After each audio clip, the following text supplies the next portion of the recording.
Stick with me. You and I are about to watch a war prisoner reveal some insanely broken hidden talents. First, he got dumped. Hard. So he rage quit his job and totally obsessed over the game, Pangea. 5 full years later, literally the last player standing. Why? Because the difficulty was absolutely brutal. Today, he literally reincarnated into Pangea as a slave, complete with a system interface and 13 hidden talents, making him an absolute genius with every single weapon. Flash to a scorching desert. Heat waves dancing over endless sand. Out of nowhere, a squad of warriors runs into a massive 3-headed monster. Gripping their spears, they braced for the deadly showdown. Boom. The enemy lunged, driving a sword straight through his chest. One guy dropped down wounded, but Randolph completely locked in on the fight. Pushing forward without blinking, he dropped the next target with one clean, deadly strike. After that wild combo, he gasped for air, desperately trying to catch his breath. The enemies started screaming, calling him a total freak.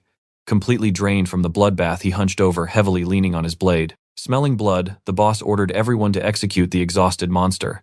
But even bleeding out, his cold glare stayed totally locked onto his targets. Bleeding and exhausted, a completely insane smirk crossed his face. Panting hard, he raised his head for one final move. Then he just full-on sprinted and leaped straight into the charging mob. Clenching his weapon, he braced for impact. Suddenly, glowing system windows flashed everywhere, triggering a bunch of broken hidden abilities instantly. Now watch closely, the enemy screamed for everyone to attack him together. Roaring in pure rage, he countered their massive assault. Then snapped back to reality. A trashed room complete with greasy food wrappers everywhere. Slumped in his chair, our boy was totally hypnotized by the glowing monitor. Boom. The classic game over screen popped up. His character was finally dead. Losing his mind, he screamed, cursing out this absolute garbage game. From a top-down view, he just sat there, frozen, buried in his own mess. Glancing out the window, he stared blankly at the busy, totally normal city outside. Head inside, he turned his back on the real world and faced the screen again. His dirty keyboard was literally buried under a mountain of junk food. He just froze there for a second, staring at the glowing monitor with zero emotion. Eventually, his eyes narrowed, shifting into full hardcore gamer mode. And right there on the screen, the login menu for that cursed old game Pangea. It promised to grant one single wish, baiting millions of players who instantly rage quit. Fast forward 5 years. The game remained completely unbeaten, basically a dead wasteland. Thanks to the ridiculous difficulty, it got slammed by reviews from day one. Bosses were literally impossible, making every single player completely lose their minds. Even your own teammates could stab you in the back when you least expected. Even worse, high-level computer characters hunted you down for bounties. But the absolute kicker, if you die once your entire save file is deleted, gone. Because of all that toxic design, the game died almost immediately. You and I have to wonder, was someone secretly rigging this game to never end? Crying over 5 years of wasted grinding, he mourned his 8 lost legendary items. But suddenly something crazy popped up, making his jaw totally drop. A system warning confirmed his deletion, but wait, it also handed him massive points. Mind absolutely blown by the number, he realized those legendary items traded for huge points. Pangea converts your dead character's value into raw points, meaning you can literally buy broken talents and re-roll a completely overpowered new hero. Thinking back to his last build, he remembered spending just 10,000 points total. Seeing his new balance of 1,600,000 points, he grinned like a madman. Hand hovering over the mouse, he debated playing a safe mage. No. Done with trying to win, he just hit randomize for one last chaotic run. Locking it in, he slammed that left click hard. Cue the dramatic flashback. A woman stood there holding a coffee, apologizing. Completely confused, he asked what was wrong. She flat out said she refused to date a total loser with zero future plans. She kept going, complaining that she needed to think about marriage soon. Completely crushed, he couldn't even speak, just looking away in absolute dead silence. Not stopping there, she brutally listed off every single reason for dumping him. She bragged about her friends marrying rich corporate guys. Then she just glared at him, clearly comparing him to all those successful dudes. With zero comeback, he just hung his head, taking the massive loss. Telling him to just move on, she stood right up, announcing they were done. Barely whispering, he just tragically wished her a good life. She walked out, leaving him utterly alone. That brutal 5-year breakup just 3 months ago, and trust me, you're going to want to see what happens next. Let's dive right into a story about a guy who rage quit his terrible job.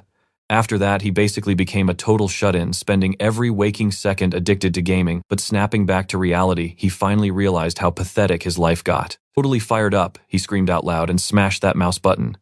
Instantly, a system alert popped up. Bam, 100 soul points completely drained from his account. He practically choked, staring wide-eyed at the glowing computer screen in absolute shock. A hidden feature suddenly activated. What the heck was this? Then a mysterious message actually invited him to Pangea, leaving him scratching his head completely. Suddenly, whoosh, An invisible force literally sucked his body straight toward the monitor. Terrified, he could only stare as a blinding white light completely swallowed his entire room. Somewhere, a terrifying creature roared, swearing to absolutely destroy its wretched master's created world. Ripped through space, he screamed in pure agony, plummeting into absolute chaos. Clutching his head, he panicked, wondering what in the world was actually happening to him. Hearing that creepy voice in his mind, his gaze locked in, filled with terror. Back in reality, he violently crashed onto his desk. Now out cold on the floor, his body laid totally motionless right in front of the monitor. Watch closely, because things get wild. The screen wished him happiness in Pangea. Cut to another place, he's literally getting whipped and called totally useless. A ruthless slaver threatened to feed him to the Hydra, warning that falling meant absolute death. That name shocked him. He quickly turned his head, struggling to process what was just said. Suddenly, boom, a massive foot slammed down, forcing everyone to scramble backward. Cracking his whip at the other prisoners, the guard forced them all forward. Totally confused, he glanced around, questioning this insane reality. Staring at the Hydra, he finally realized thick, heavy chains tightly bound his wrists together. Whack! Taking another brutal hit, the guard screamed at him to fall in line. Sprawled in the dirt, he listened to the guard, aggressively screaming for him to stand. Struggling through the immense pain, he pushed himself up, his eyes burning with pure determination. Marching in a miserable line, they dragged their feet through the scorching, dusty sand. Rocking a completely new body, he scanned his chaotic surroundings. Squinting into the distance, it clicked that Hydra was literally a boss monster from the game Pangea. Glancing at the horizon, he realized this barren landscape looked incredibly familiar too. Testing a crazy theory, he mentally commanded his status window to open up. Shockingly, a glowing blue system panel instantly popped up right in front of his face. Scanning all that wild information, his eyes practically bugged out reading the system's contents. You and I both know what this means, right? The glowing screen showed all his stats and skills. He had officially been sucked straight into the actual Pangea game world. Realizing this was actually real, his utterly shocked expression was visible to everyone. He freaked out seeing all his basic attributes sitting at level 12. But scrolling further down, he almost had a heart attack, discovering he possessed 13 insanely overpowered hidden traits. Out of nowhere, all the prisoners halted, staring totally stunned in the exact same direction. Completely clueless, our guy quickly glanced around, desperately trying to figure out what was happening. Those tough guards, who were super calm a second ago, now sweating bullets. Out on the horizon, a massive dust cloud signaled a whole army was charging right at them. Busting through that dust storm, the Desert Queen's ruthless army broke the peace pact and attacked. Riding a giant beast, their commander screamed for everyone to ready their weapons. Watching this epic chaos unfold, our boy completely froze, way too terrified to even move a muscle. Staring at the woman, he instantly recognized her as the totally fearsome Serpent Princess. Right then, another system panel popped up, dropping a brand new main quest on him. Reading this brutal survival mission, he realized failing meant absolute death. Literally a second later, a massive shower of deadly arrows rained down toward the helpless prisoners. Struck by arrows, guys screamed in sheer panic, scrambling wildly for any kind of cover. Right in the middle of this slaughter, he watched people violently fall, begging for help. Covered in dirt, he just blankly stared at the bloody massacre unfolding around him. Eyes completely wide, his brain finally registered the deadly reality of his surroundings. Suddenly, the system automatically triggered one of his 13 crazy hidden abilities. The alert revealed this skill basically gave him infinite stamina. Watching dudes drop dead left and right, his brain completely locked into pure survival mode. Spotting a dead guard nearby, he knew he had to move fast or die trying. Sprinting toward the guy's dropped sword, he desperately rushed to grab it off the sand. Sliding into the dirt, he snatched up the heavy blade. Gripping the hilt super tight, he braced himself for the brutal, imminent fight ahead. Standing tall with his new weapon, he glared at the charging enemies with pure determination. Out of nowhere, an enemy leaped straight at him, swinging for a one-hit kill. Reacting purely on instinct, he blocked the heavy strike and countered perfectly. Pushing the attacker back, he followed up with an incredibly clean, precise slash. After landing that hit, he took a solid stance, waiting for the next strike. Suddenly, his weapon master trait kicked in, and his eyes shifted into total predator mode. Sprinting across the bloody sand, he readied his blade, absolutely hyper-focused on his next target. A guard lunged to attack. He ducked, barely dodging the blade. That's it for now, trust me, you and I absolutely need to see what happens next. The enemy's weapon shatters on the ground, leaving him completely off balance. Stick with me here. He grabs the hilt, his first time ever using one, but swings that staff for a perfect hit. Seeing this madness, another guard charges forward, screaming, sword raised and ready to kill. He leans back narrowly, dodging the fatal strike. Looking up, he realizes his newfound skills are way beyond anything he imagined. Long swords, axes, he masters them all. Blocking the hit, he instantly crosses blades with the guard. Just like that, he reads the sword's path, perfectly predicting the next strike. His eyes narrow. He can literally see the flow of combat now. Dodging perfectly, he casually leans past the deadly cut. Boom, he lunges and lands a direct hit straight to the guy's face. Snatching the dropped axe, he readies for round 2. New weapon in hand, he charges the next guard without a single second thought. Ignoring the begging, he ends it fast and brutal. Totally exhausted, he leans on his sword, staring down the rest. Gasping for air, his eyes stay locked on his targets. The terrified guards call him a monster, completely freaking out over this slaughter. Right then, the system triggers another trait, giving his weapon proficiency a massive boost. Level 6 already, that is literal night tier. Gripping his blade, he knows these hidden system traits are his absolute only hope. But facing down 500 enemies, he seriously questions whatever sick mind designed this mission. Now, pay attention here. We shift to a dark throne room where the serpent princess kneels. The queen asks, did the demonic expedition fail? Demanding an answer, she glares down at the princess, waiting for the bad news. Looking at the floor, the princess quietly confirms that, yep, the mission completely bombed. The queen instantly declares they have to stop the entire continent from blaming them. So she gives a chilling order, kill every single survivor of the expedition. Any proof of this massive failure must be completely erased. And the reward, the queen promises she will finally lift the princess's dark curse. Fists clenched tight, the princess accepts the bloody terms. But the queen gives one final warning, do not fail this time, no matter what. Back in the scorching desert, she watches the battlefield from afar. A minion walks up asking if the cleanup operation is totally done. Then he drops the news, one single slave is still out there fighting back. Shocked, she demands to know how a mere slave survived. Down in the dirt, dozens of guard bodies are scattered everywhere. Right in the middle of that carnage, our MC leans on his sword. And as he breathes, a glorious level-up screen pops up. With that sweet system, ping his health, mana, and stamina are 100% restored. Fully healed and hyped, he stands tall, ready for round 3. Seeing this absolute beast, a guard captain screams for everyone to fall back. Suddenly, riding a massive creature, the princess shows up, shocking all her own troops. He glares up at her, the final boss is here. Digging through his gaming memories, he recognizes her immediately. Isabella von Dercian, the princess. A system window pops up right away, but almost all her stats are blocked out. You and I both know level 8 means game over. He can't win this. In Pangea, hitting level 7 was already an insane wall. So level 8, that is reserved exclusively for the absolute top-tier leaders. Staring down certain death, he braces himself. But checking that status screen again, he spots a very weird active curse effect on her. She jumps off her beast, landing silently on the sand. Staring him down, she admits his fighting talent is actually pretty fascinating, but sadly for him, she makes it clear he has to die right here. He thinks back to his past. Why did he always play hardcore mode? Because he loved finding exploits to break completely impossible games. He was literally a gaming degenerate among perverts. Trusting his crazy timing, he watches her dash straight at him for the kill. She launches herself into the air, charging up an absolutely devastating blow to finish him. Smiling like a maniac, he drops the bomb. Want to remove that curse? She freezes midair, stopping her blade an inch from his face. Zero panic. He just keeps talking, holding perfect eye contact like an absolute Chad. Furious, she presses her deadly dagger right against his throat. Glaring into his soul, she demands answers.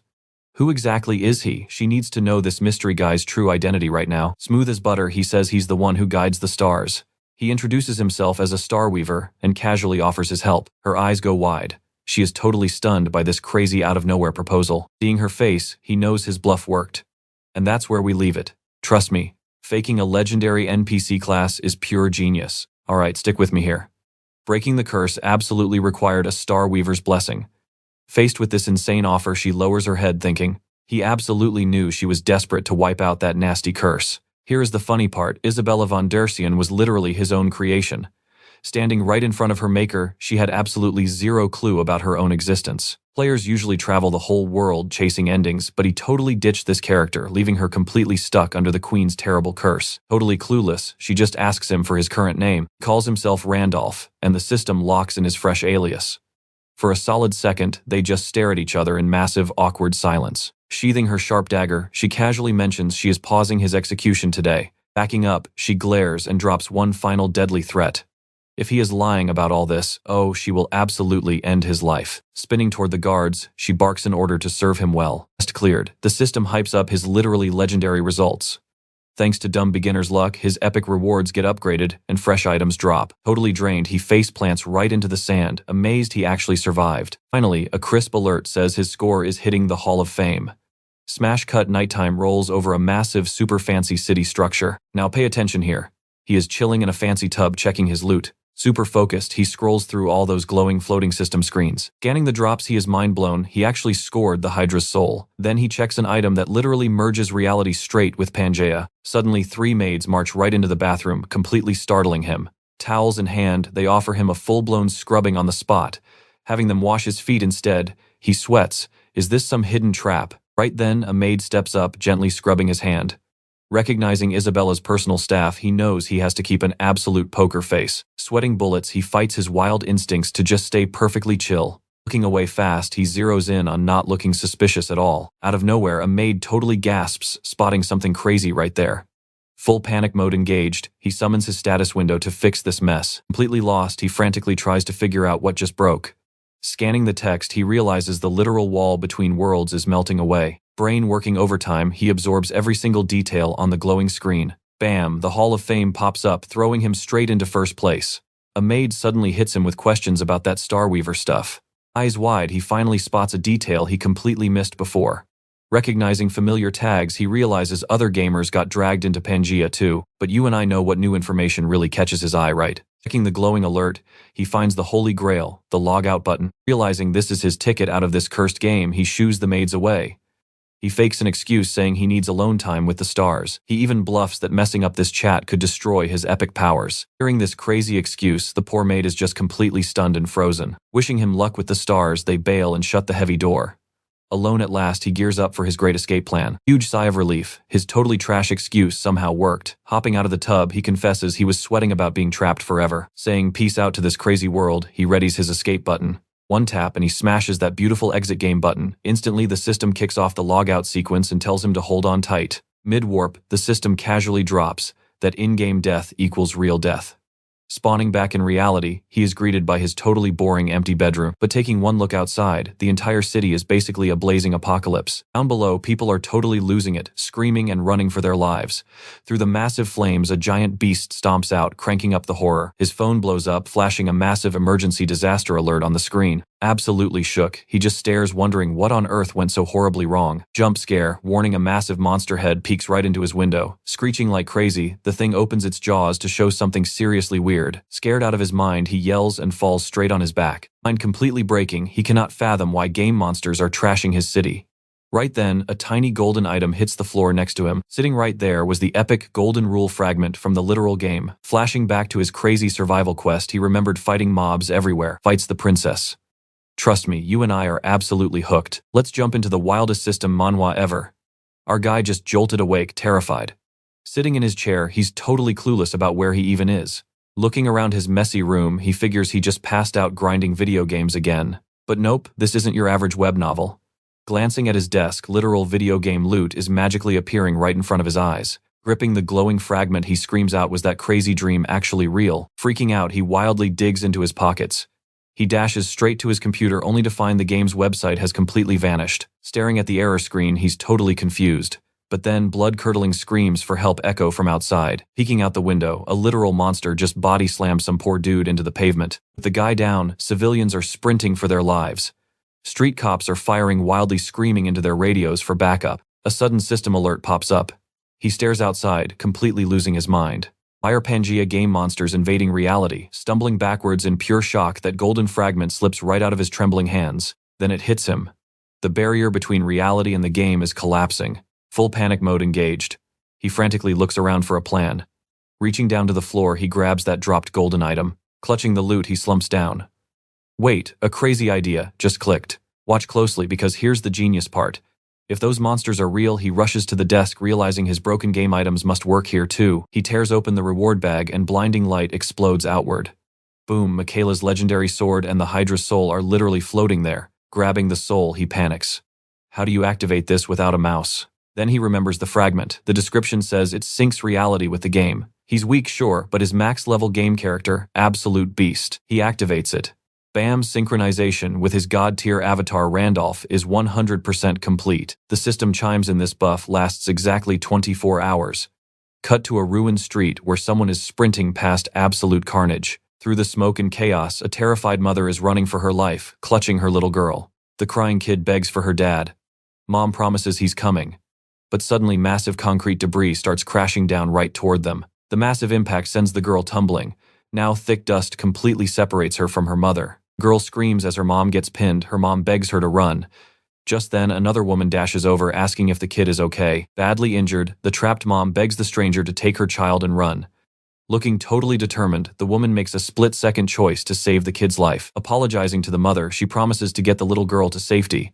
But as she turns her head, she spots a terrifying new monster charging straight at them. Before she can even blink, the beast lunges brutally, impaling her right through the body. Still holding the kid, she faces death. We all saw this coming, right? Just as they freeze in terror, a blazing fast strike slices the air. Bam! He severs the claws, saving them both. Eyes flashing with intense power, he glares at the remaining horde. Gripping his legendary sword, he charges straight into the bloodthirsty mob. The woman just stares, her eyes wide with absolute utter disbelief. Realizing she's actually alive, she squeezes the little girl tight. Staring at the hero's back, she's completely stunned. Who is this guy? Suddenly, the boss monster pivots and lunges right at him. She screams out in pure panic, begging him to watch his back. The massive beast swings with everything it has, slamming its giant claw down to crush him flat. Slumped on the ground, she's shaking in terror. But then a literal 9-headed dragon materializes behind him, shocking everyone. Riding high on one of those heads, a tiny creature prepares to strike. With one sharp word, he commands the massive beast to stand absolutely still. Watching this absolute madness unfold, the woman is practically frozen in awe. Smiling in absolute shock, she seriously wonders if she's dreaming. Right then, the little girl screams for her mom and runs straight through the dusty rubble. The woman watches with relief as the crying kid finally reunites with her injured mom. But then her eyes dart sideways to an insane sight. Seeing those monsters literally devouring the dragon, she's left wondering, who the heck is this guy? Cut to the global view, monsters are wrecking cities worldwide. Humanity isn't done. Badass warriors step up to fight back. In the heat of battle, one warrior's armor starts glowing like crazy. Raising his blade, he confidently tells everyone to chill out. But watching this speech on a giant screen, some rich dude just scoffs in total disgust. Lounging on his fancy couch, he mocks anyone wasting those rare fragments. So what do you and I take from this? Gripping his gear, Player Massacre smirks, knowing the strongest guy will rule this new reality. Then the ranking updates showing Randolph dominating first place with an insane score. Right, stick with me. You and I are about to watch a legendary ghost player who nearly cleared this entire insane game, but his epic run ended in a total absolute wipeout. Because he was ranked number 1, the system summoned him right after his character died. And summoned players completely inherited their old character's broken talents. Smiling, he knew only one guy had that insane high score. Back in the game world, he grins, fully grasping how messed up things are. Right now, actual monsters and players were crashing into the real world. He closes his eyes, piecing this crazy puzzle together. Remembering his near win, he also remembers the brutal backstabbing he took in-game. Basically, the mercenaries he paid totally turned on him. Now he's wondering, what if those backstabbers got summoned here too? Stepping out of the bath, it hits him, he's got a massive target on his back. The walls between worlds are gone. Staying offline just isn't an option anymore. Leaving his room, he decides he desperately needs to level up fast. Sitting on her throne, Isabella asks if he finally finished communicating with the stars. Saying yes, he tells her he came to fulfill his big promise. But he drops a condition, making Isabella super curious about this deal. The servants clear out, and she gets ready to hear his crazy demands. He demands access to the sanctuary, leaving her completely stunned by the sheer audacity. Now pay attention, this is wild. She calls him insane and refuses, but he smiles, insisting that's where his ultimate prize is waiting. Under a bright full moon, those massive sanctuary ruins look seriously intimidating. Stepping straight into a blood pool, she walks in without blinking. Walking down the dark hall, she steps right past the defeated guards' bodies. Dagger out, she's totally ready for a fight. Watching her from a distance, he thinks having a badass like her around is actually a huge win. Flashback time, Isabella looks totally shocked, hearing his insane plan to hit the holy sanctuary. He explains his next quest is grabbing the exact overpowered class he wants. Grinning, he basically says the stars are practically begging him to take them. Still not buying it, she asks if the stars are actually there. He nods. He says he needs a star's blessing to shatter a curse. Warning him about the deadly risks, she offers him one last chance to just walk away. He's relieved knowing if he couldn't convince her, she'd probably chop his head off. Stopping up ahead, she announces they've finally reached his crazy destination. Staring at those pitch-black stairs, he gets ready to raid this deadly holy ground. Right on cue, the system pops up. Recommended level for this nightmare is 8, but his demonic resistance stat lets him stroll in just fine. Thinking about the epic loot, he figures letting Isabella tank the front is a smart play, but honestly his mind was completely focused on something else. Heading downstairs, he preps himself to grab a broken new class in this sanctuary. Locked onto his goal, he's totally sure he can score that rare class. You and I know this place screams danger, right? They walk deeper into the ruins.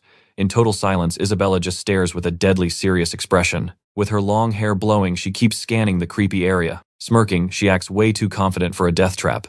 But then she stops and he quickly grabs her, asking where the heck she's going. Still smirking, she points out that the bridge right in front of them is rigged. Laughing at his hesitation, she totally teases him for being scared. But then her face drops, getting massively offended when he accuses her instead. Calling him a massive coward, she crosses her arms, refusing to admit she's scared. Faking a muscle cramp, he sits down and begs for a piggyback ride. Absolutely snapping, she yells, asking if he has a death wish for saying that. He claims it's an emergency, saying carrying her is way better than watching her freeze up.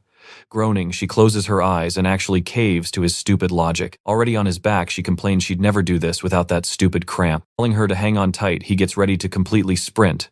Then boom, he just takes off across the rocky barren wasteland. Freaking out, she screams that he's running straight into a total death zone. Totally ignoring her, he literally leaps right into the massive black void. Mid-air, his secret mutation trait suddenly kicks in thanks to the game system. This new skill, a hidden invisible path, lights up right before his eyes.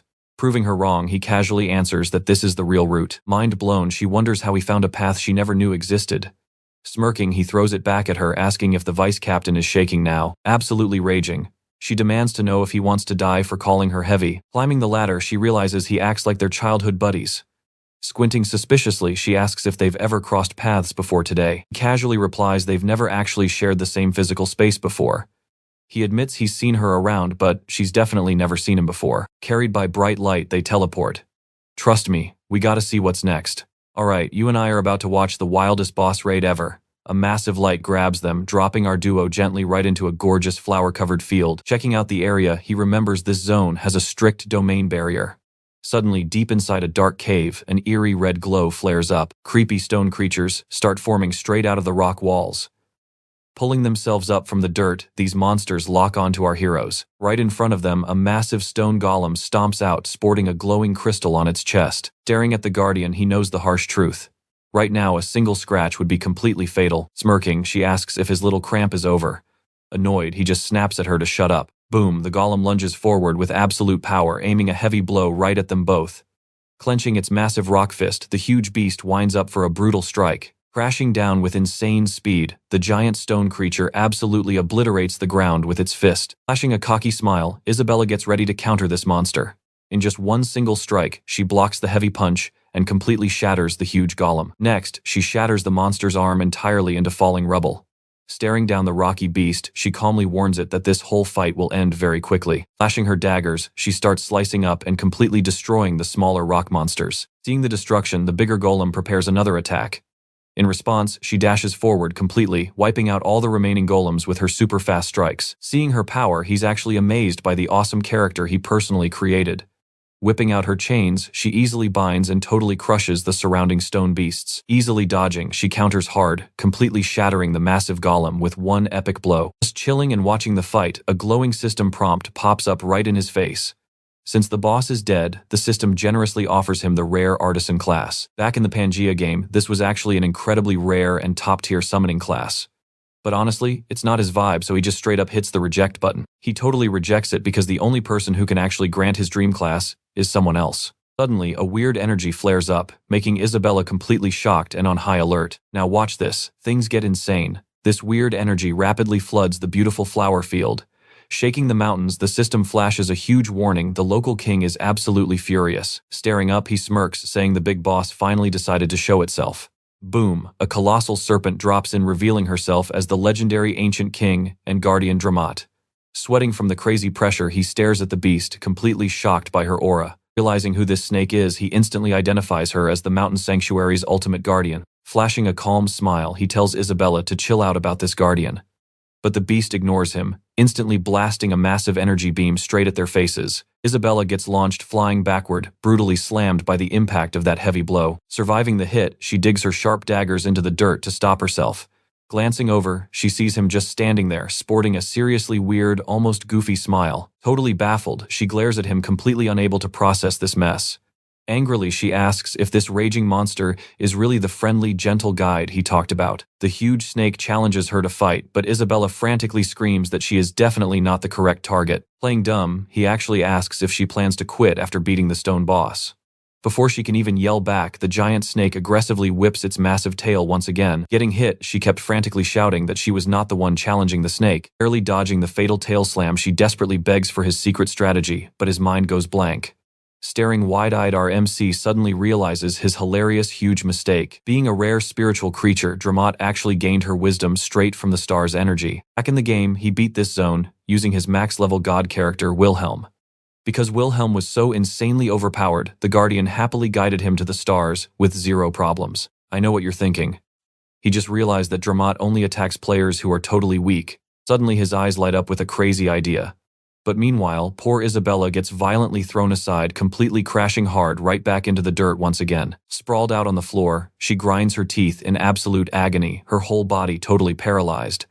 Staring at the sky, she seriously regrets ever trusting this completely useless guy. Right before her eyes, the giant snake's massive tail winds up for the brutal killing blow. Screaming out the ancient snake's real name, our MC boldly orders the huge beast to stand down. Shockingly, the tail freezes instantly in midair, and the massive creature turns to look. Looking totally stunned, the giant serpent glares down at the tiny human yelling at her. Completely annoyed, the boss demands to know how this weakling dared to speak her true name. Flashing a confident smirk, he announces that her legendary master Wilhelm has finally returned. Still paralyzed on the ground, Isabella watches this completely crazy exchange with her jaw dropped.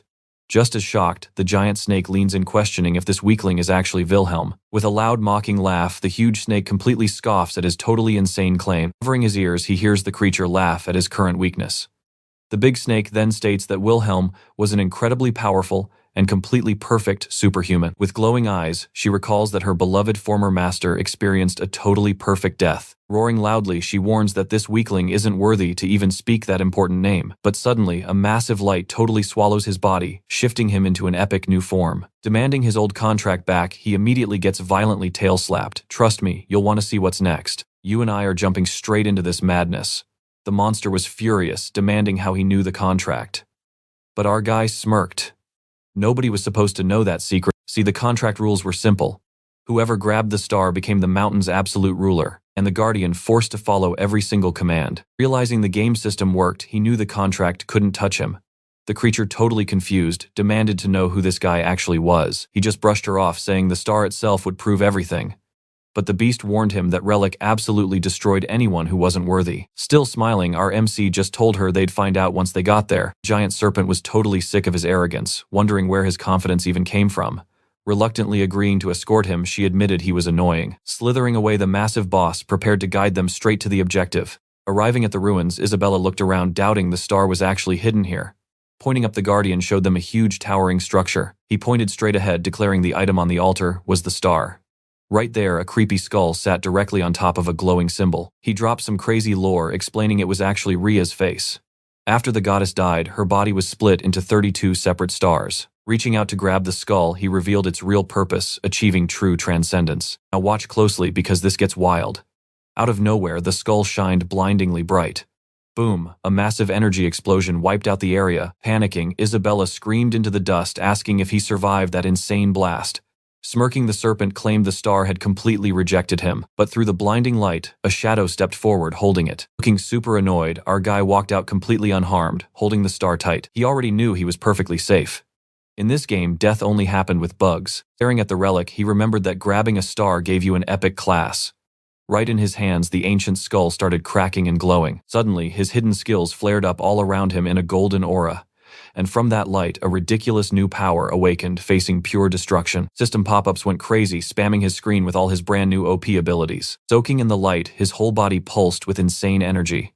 Then the ultimate notification hit. He just unlocked the legendary star successor class. Isabella's eyes practically popped out of her head, watching him absorb the relic. Still glowing softly, he turned his attention back to the stunned princess. He flat out asked what she planned to do after he lifted her curse. Without missing a beat, she said she wanted to escape the desert and find family. He agreed to grant the blessing, but classic MC style, there was a catch. Dead serious, he demanded that she serve him for 1 entire year. Flashing to a serious queen on her throne, the vibe suddenly shifted. Standing with her back to the light, Isabella prepared to swear absolute loyalty. Placing a hand right on her shoulder, he got ready to seal the deal. I know exactly what you're thinking right now. Gripping his hand, she swore she wasn't a liar like other royals. Then, looking completely flustered, she looked away. Dropping to one knee, she officially promised to serve him as her master. Smirking, he praised her for actually using her brain to make the call. Then he called out Dramuth, asking if the star's owner now commanded her. Eyes blown wide, the giant snake was absolutely terrified by the logic. Glaring hard, he pointed straight at the beast and ordered her to bow down. Boom!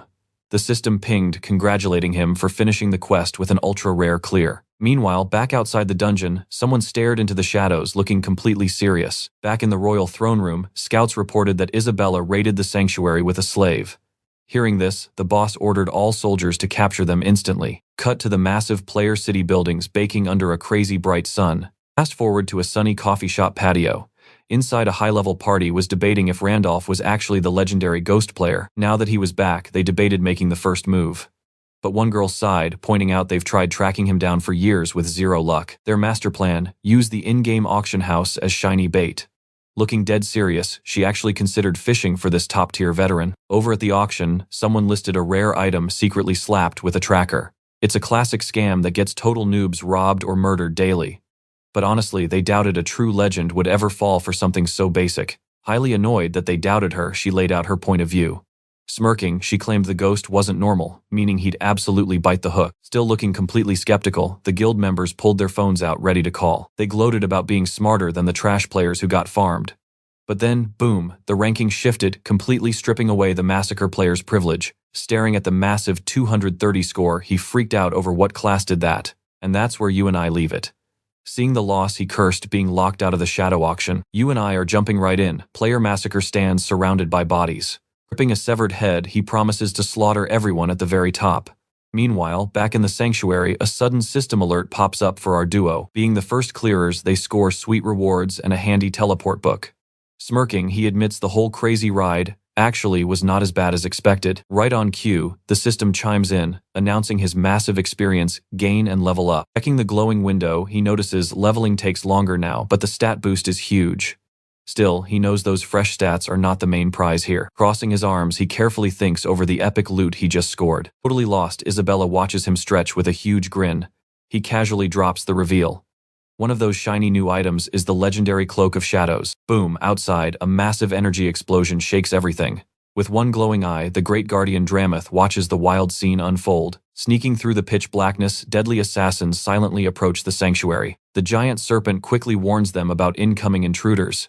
He guesses the Queen's elite pursuit team finally tracked them down. Looking dead serious, she asks what his big plan is. Honestly, even with the Shadow Cloak, he admits winning this fight is a huge gamble. He then bluntly asks why they should bother fighting alongside that giant beast. Now watch this. She is totally stunned that he actually wants to abandon the Guardian. Keeping away, he yells he is counting on the great Dramuth. The snake's eyes go wide, absolutely panicking at this massive betrayal. The soldiers scream in pure terror at the monster, while he wonders about going solo. Running alongside him, she notes the Queen is not with those soldiers.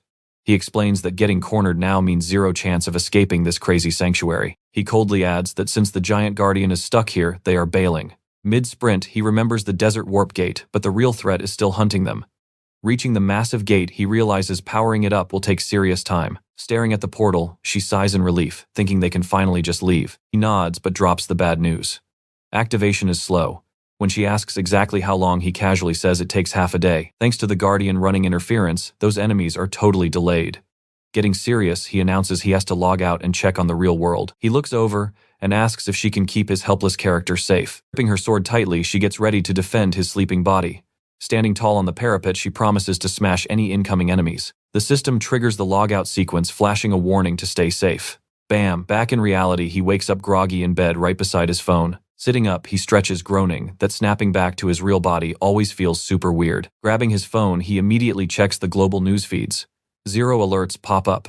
Looks like those terrifying monsters have not invaded reality quite yet. He decides he needs to stay grounded in reality to prepare for the crazy future. You and I know game bosses are bad, but this, holding his phone, he is completely shocked to see a text from his ex-girlfriend. Cut to a super sunny day outside a cute cafe.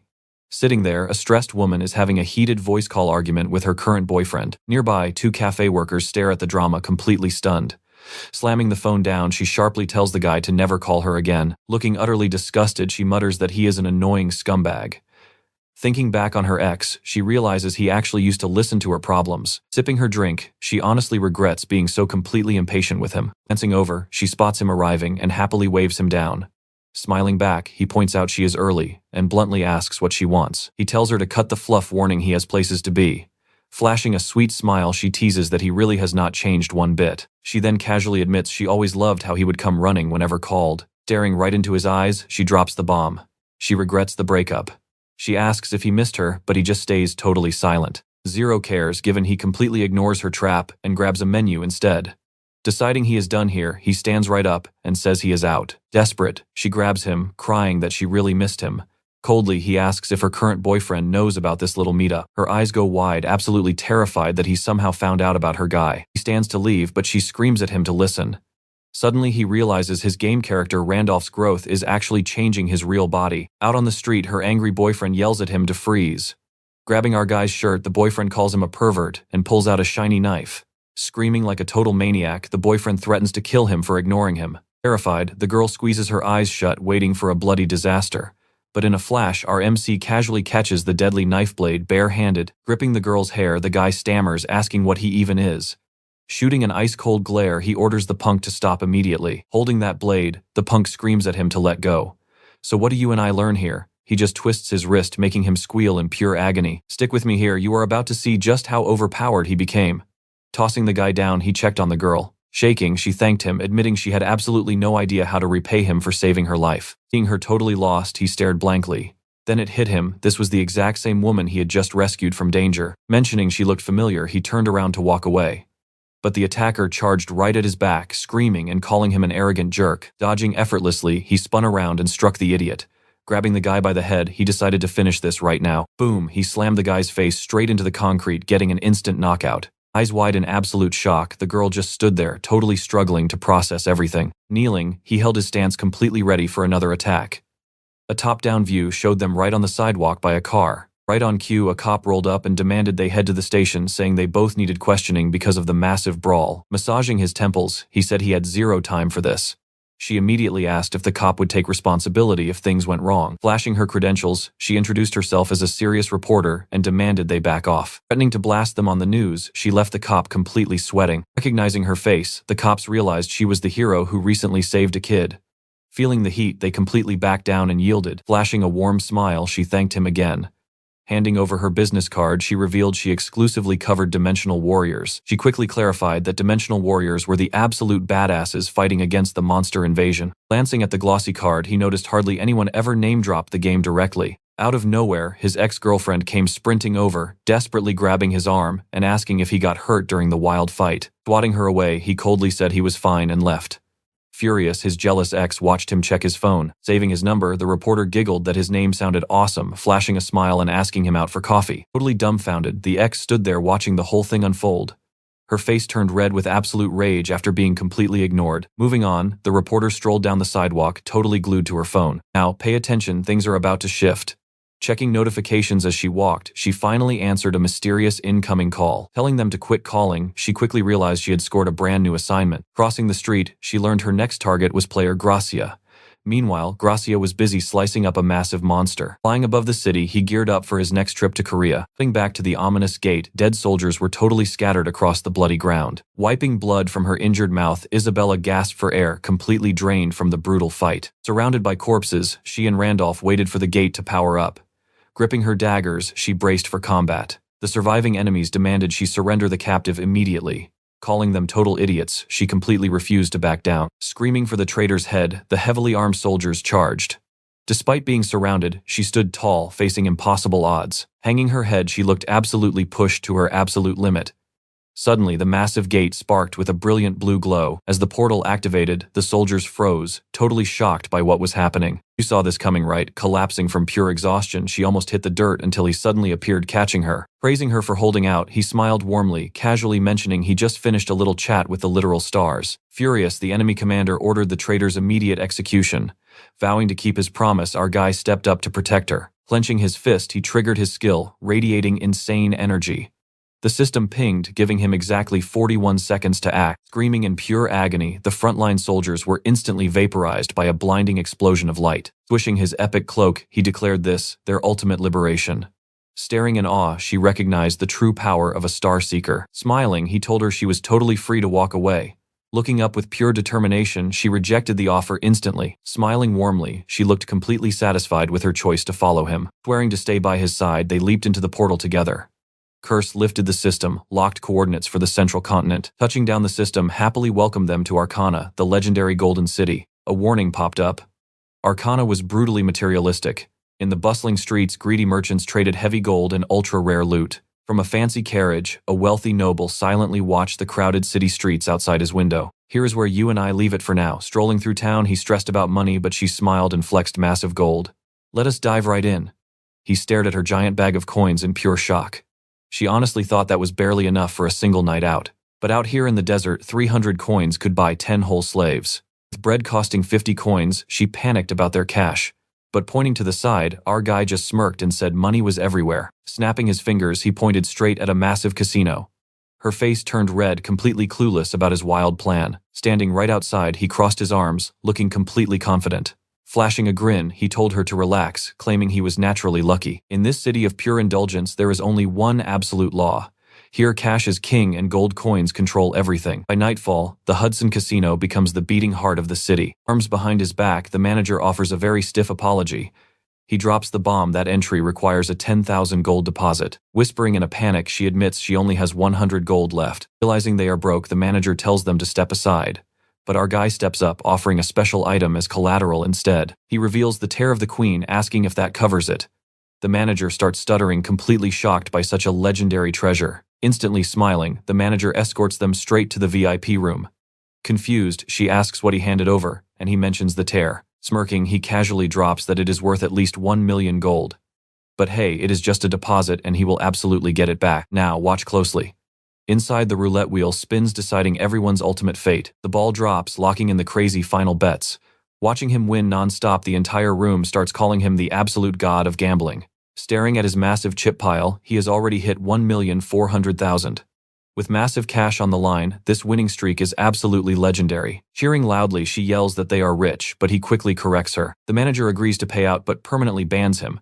Making things worse, the whole floor starts copying his insane bets. Once the actual owner arrives, the sweating manager finally breathes. Backed by heavy security, the boss orders our guy to leave the building immediately. Glaring furiously, Isabella gets ready for an all-out physical brawl. Playing it cool, he agrees to walk under one condition. Rejecting him instantly, the angry manager demands he just cooperate and leave quietly. Grinning, he mentions he is not the one begging to talk. Cut to the private room where the boss is staring intensely at the tear of the queen. Using the observer hand skill, the boss activates his unique power. After a deep scan, he confirms the tear is 100% authentic. As a relic from the Queen's Knights, this tear is practically impossible to find. Sighing heavily, he mutters that his team searched everywhere without any luck. Right then, an employee radios in about his very special visitor. Shocked, the boss realizes the guy who dropped the talisman demands a meeting. Smiling, the boss figures out this player completely baited him. Cut to the VIP suite, where our guy casually sits on a plush sofa silently waiting for the big casino owner to finally show up. Walking inside, the boss stares completely thrown off by his basic look. The owner asks what his earlier message meant. Taking a calm sip, our guy says he was being literal, knowing the boss desperately needed him. He casually asks if the boss still needs that left-behind talisman. Smiling smoothly, the owner claims he just heard about his little collecting hobby. Drinking his coffee, the main character says he is totally open to selling. The boss immediately drops a massive 2 million gold offer. We both see her face right, shocked at that 2 million offer. But crossing his arms, our guy demands a flat 20 million. The boss chokes, saying that could literally buy an entire luxury mansion. He counters that while it is pricey, the boss desperately needs it. Still holding his cup, he makes it clear this is definitely no simple hobby collection. Smirking, he reveals the talisman is totally required to join the council. Completely speechless, the big boss just glares back with deadly serious eyes. He drops the hammer, explaining it is required for their minimum entry requirements. Looking absolutely stunned, the owner freezes hearing his own fiancée mentioned. With a sharp gaze, our guy confirms he knows all about Lady Serengeti. Smiling slightly, she was the only daughter of a very powerful viscount. Known as the White Knight, she joined that massive expedition to save Arcane. During battle, she literally sacrificed her legs to the terrifying Demon King. Back then, he figured her dark fate was just random game lore. But after dying himself, all those missing puzzle pieces started clicking together. Sitting in that bathtub, it hit him, these NPCs were real players. He suddenly recalls the exact warning Serengeti gave him during the raid. When he first got that necklace, he had zero clue about it. Smirking now, he questions if that was the original game design. because he remembers the lore perfectly, and this boss never even had a fiancé. It clicks someone definitely manipulated an NPC into playing a brand new storyline. The owner is terrified, wondering how his secret leaked. Trust me, we are about to watch our guy milk this info for everything he can get. Alright, you and I are diving into something hilarious. Raising one finger, our guy plays dumb, claiming some random star just told him everything. Flashing a confident smile, he promises to help the guy get exactly what he wants. The catch: the star decides if he actually gets help. He drops a heavy warning: 0 lies allowed, because this star demands absolute truth. The casino owner looks stunned, hesitating to spill his entire life story. His face turns dead serious. He suspects our MC is a disguised hunter. You see, hunters are lethal NPCs that track down and execute players. Naturally, anyone with half a brain keeps their true identity strictly hidden, but he knew Hudson would bite. Serengeti was way more than just a basic NPC. Staring at a golden locket, Serengeti's face flickers inside. Letting out a heavy sigh, the defeated owner finally agrees to spill his tragic backstory. He kicks things off, saying everything starts with the story of his missing fiancée. Our MC is shocked. Wait, 8 heroes in the expedition. The owner nods, confirming the legendary Wilhelm led a squad of exactly 8 mighty heroes. Eyes wide, he learns the entire grand mission failed because of a massive betrayal. He quickly asks if the owner can name these famous 8. One of them was Gracia, the strongest hero, right behind Wilhelm himself. Meanwhile, a newspaper headline screams, "Who is this crazy guy riding a monster?" Thanking his assistant, Gracia gears up to meet the Korean reporter. His assistant pushes back, arguing the government strictly needs him to stay put. But staring at the photo, he insists he has to confirm something. Smiling, he admits this wild monster rider might just be the old friend he's been seeking. Back in the room, our guy soaks up every detail. We then cut to a bright sunny city with skyscrapers piercing the clear blue sky. Sitting down for a fancy meal, he looks visibly annoyed. His companion asks if the expensive meat tastes bad, but he quickly brushes it off. He's just exhausted from pulling an all-nighter listening to the owner's massive lore dump. Glancing at the crazy menu prices, he asks if this is overkill. Smiling, she insists this expensive meal is nothing compared to the huge favor he did. He stares at her, stunned by the compliment. But pay attention here, things get messy fast when he spots a very familiar woman out back. Yep, it's his toxic ex-girlfriend with her new guy. He instantly remembers their breakup and those photos she stubbornly refused to delete. Shock written all over her face, she mutters his name. But our MC stone cold.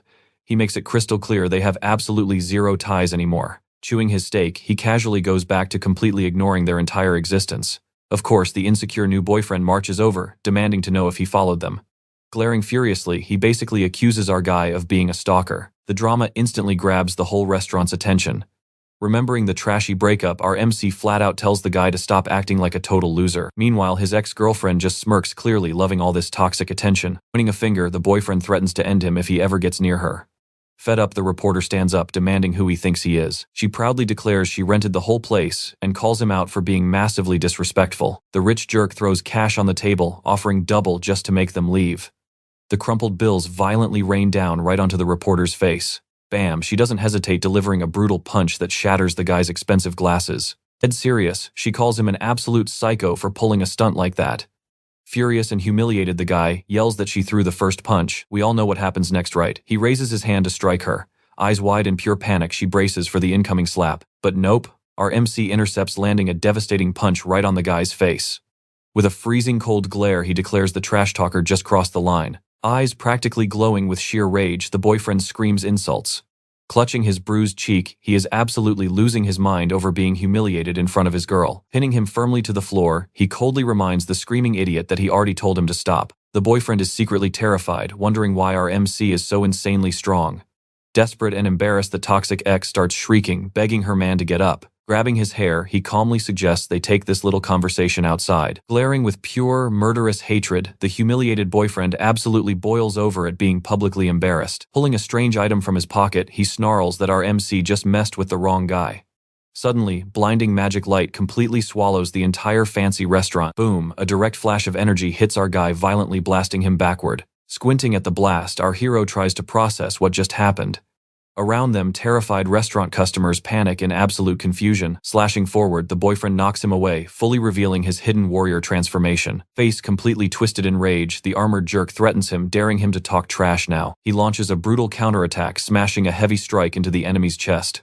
They both crash hard to the ground after an intense mid-air exchange. Sprawled on the floor, our MC realizes this toxic boyfriend is actually a Pangea player too. But wait, why did his attack barely even scratch the guy? The jerk stands up, activating his trait to reveal his Lancer class. That's our stopping point. Trust me, you and I will love watching our guy humble this pathetic level 4 newbie. Stick with me here. See that level bar? The higher you go, the harder the grind gets. More talents mean crazy strength but awful leveling speed. And our guy, he got stuck with 0 talents just to scrape by. He hadn't fought a single battle. Just pure dumb luck kept him alive to unlock the Lancer class. He grabbed his logout reward and ditched the game completely. He knew people had unfair advantages, and surviving was an absolute nightmare. His ex-girlfriend pulled her new guy away, whining that the mood was ruined. She basically told our MC to stay away forever, leaving him standing there completely alone. Seeing the guy on the floor, he figured the dude was basically dead meat. Rushing over, the reporter frantically asks if he's okay. Annoyed, she wanted to report the fight, but he completely brushed it off. With glowing eyes, he just smiled and said they should grab food. Boom. A massive earthquake violently shakes the whole restaurant and the streets outside. He felt that rumble and knew exactly what was coming. The entire restaurant floor instantly cracks and completely shatters. Now here's where it gets wild. Watch closely. A massive monster bursts right through the restaurant floor. Slapping a hand over her mouth, he whispers to stay dead silent. Absolute chaos erupts as people desperately sprint away from the giant beast. He watches the beast closely. Wait, it actually isn't hunting the living. He explains that this thing only eats corpses, never striking first. Meanwhile, that idiot player from earlier is still screaming in the middle of the room. Panicking, his ex-girlfriend begs her new boyfriend to step up and help. Spear glowing bright, the idiot actually gets ready to fight. Our MC screams at him to stop, but it is way too late. The guy leaps up, stabbing the monster with a single, devastating strike. Covered in scratches, he actually thinks he just one-shot the boss. Hands glowing with power, the absolute fool thinks he's invincible now. Charging forward, he screams he'll slaughter every monster alive. The crowd goes wild, cheering for him like some legendary dimensional hero. Smirking, the guy thinks he had nothing to fear. But our MC goes dead serious, telling the reporter to run as far as possible. He orders her to get away from that idiot immediately. Suddenly, a thick red mist completely swallows the restaurant and the street outside. Pitch black. He can't see a single thing ahead. Then from deep inside that fog, a massive dark hand reaches out. Shocked, he feels a hand cover his eyes. What on earth is happening? Out of the absolute darkness, a glowing red eye locks on.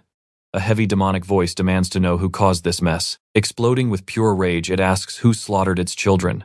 Gripping his head, the terrifying creature absolutely drowns him in dark energy. The beast whispers a brutal death curse over everyone. Coughing up blood, the idiot stammers, completely clueless about what just hit him. He looks around wildly, but that thick crimson mist blocks out everything. You feel that tension, right? The guy's spear just floats there. With one glowing eye, the boss prepares a fatal strike. The system flashes a giant warning. The monster's blood just triggered a massive hallucination. An invisible force crushes the guy, making him scream in pure agony. Blood explodes everywhere, instantly flooding the entire floor. Inside that bloody vision, the dead bodies of everyone in the restaurant appear. Eyes glowing red, he panics, completely losing his mind. Glaring down at him, the monstrous boss says he never should have interfered. Gripping his sword tight, our MC demands the beast show itself. The monster just grins wide, flashing rows of razor-sharp teeth. Laughing like a total psycho, the terrifying creature finally steps out.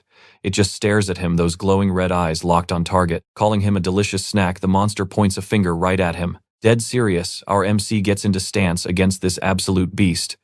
In the background, the terrified reporter screams his name, completely helpless. Lost in that thick mist, she frantically searches the dark for him. Standing all alone, she screams out, praying for an answer that never comes. Fast and clean, he dodges every strike, slashing back with his sword. He realizes the boss only evolved thanks to that crazy mist. Eyes wide in shock, he knows this battle just jumped to nightmare difficulty. If he hadn't memorized the attack patterns, he'd be absolute ground meat by now. Furious, the monster can't figure out how he's dodging perfectly. The boss realizes this human is perfectly predicting every single move. Face locked in total focus, our MC continues slipping past every deadly strike. The beast roars that fighting back is completely useless.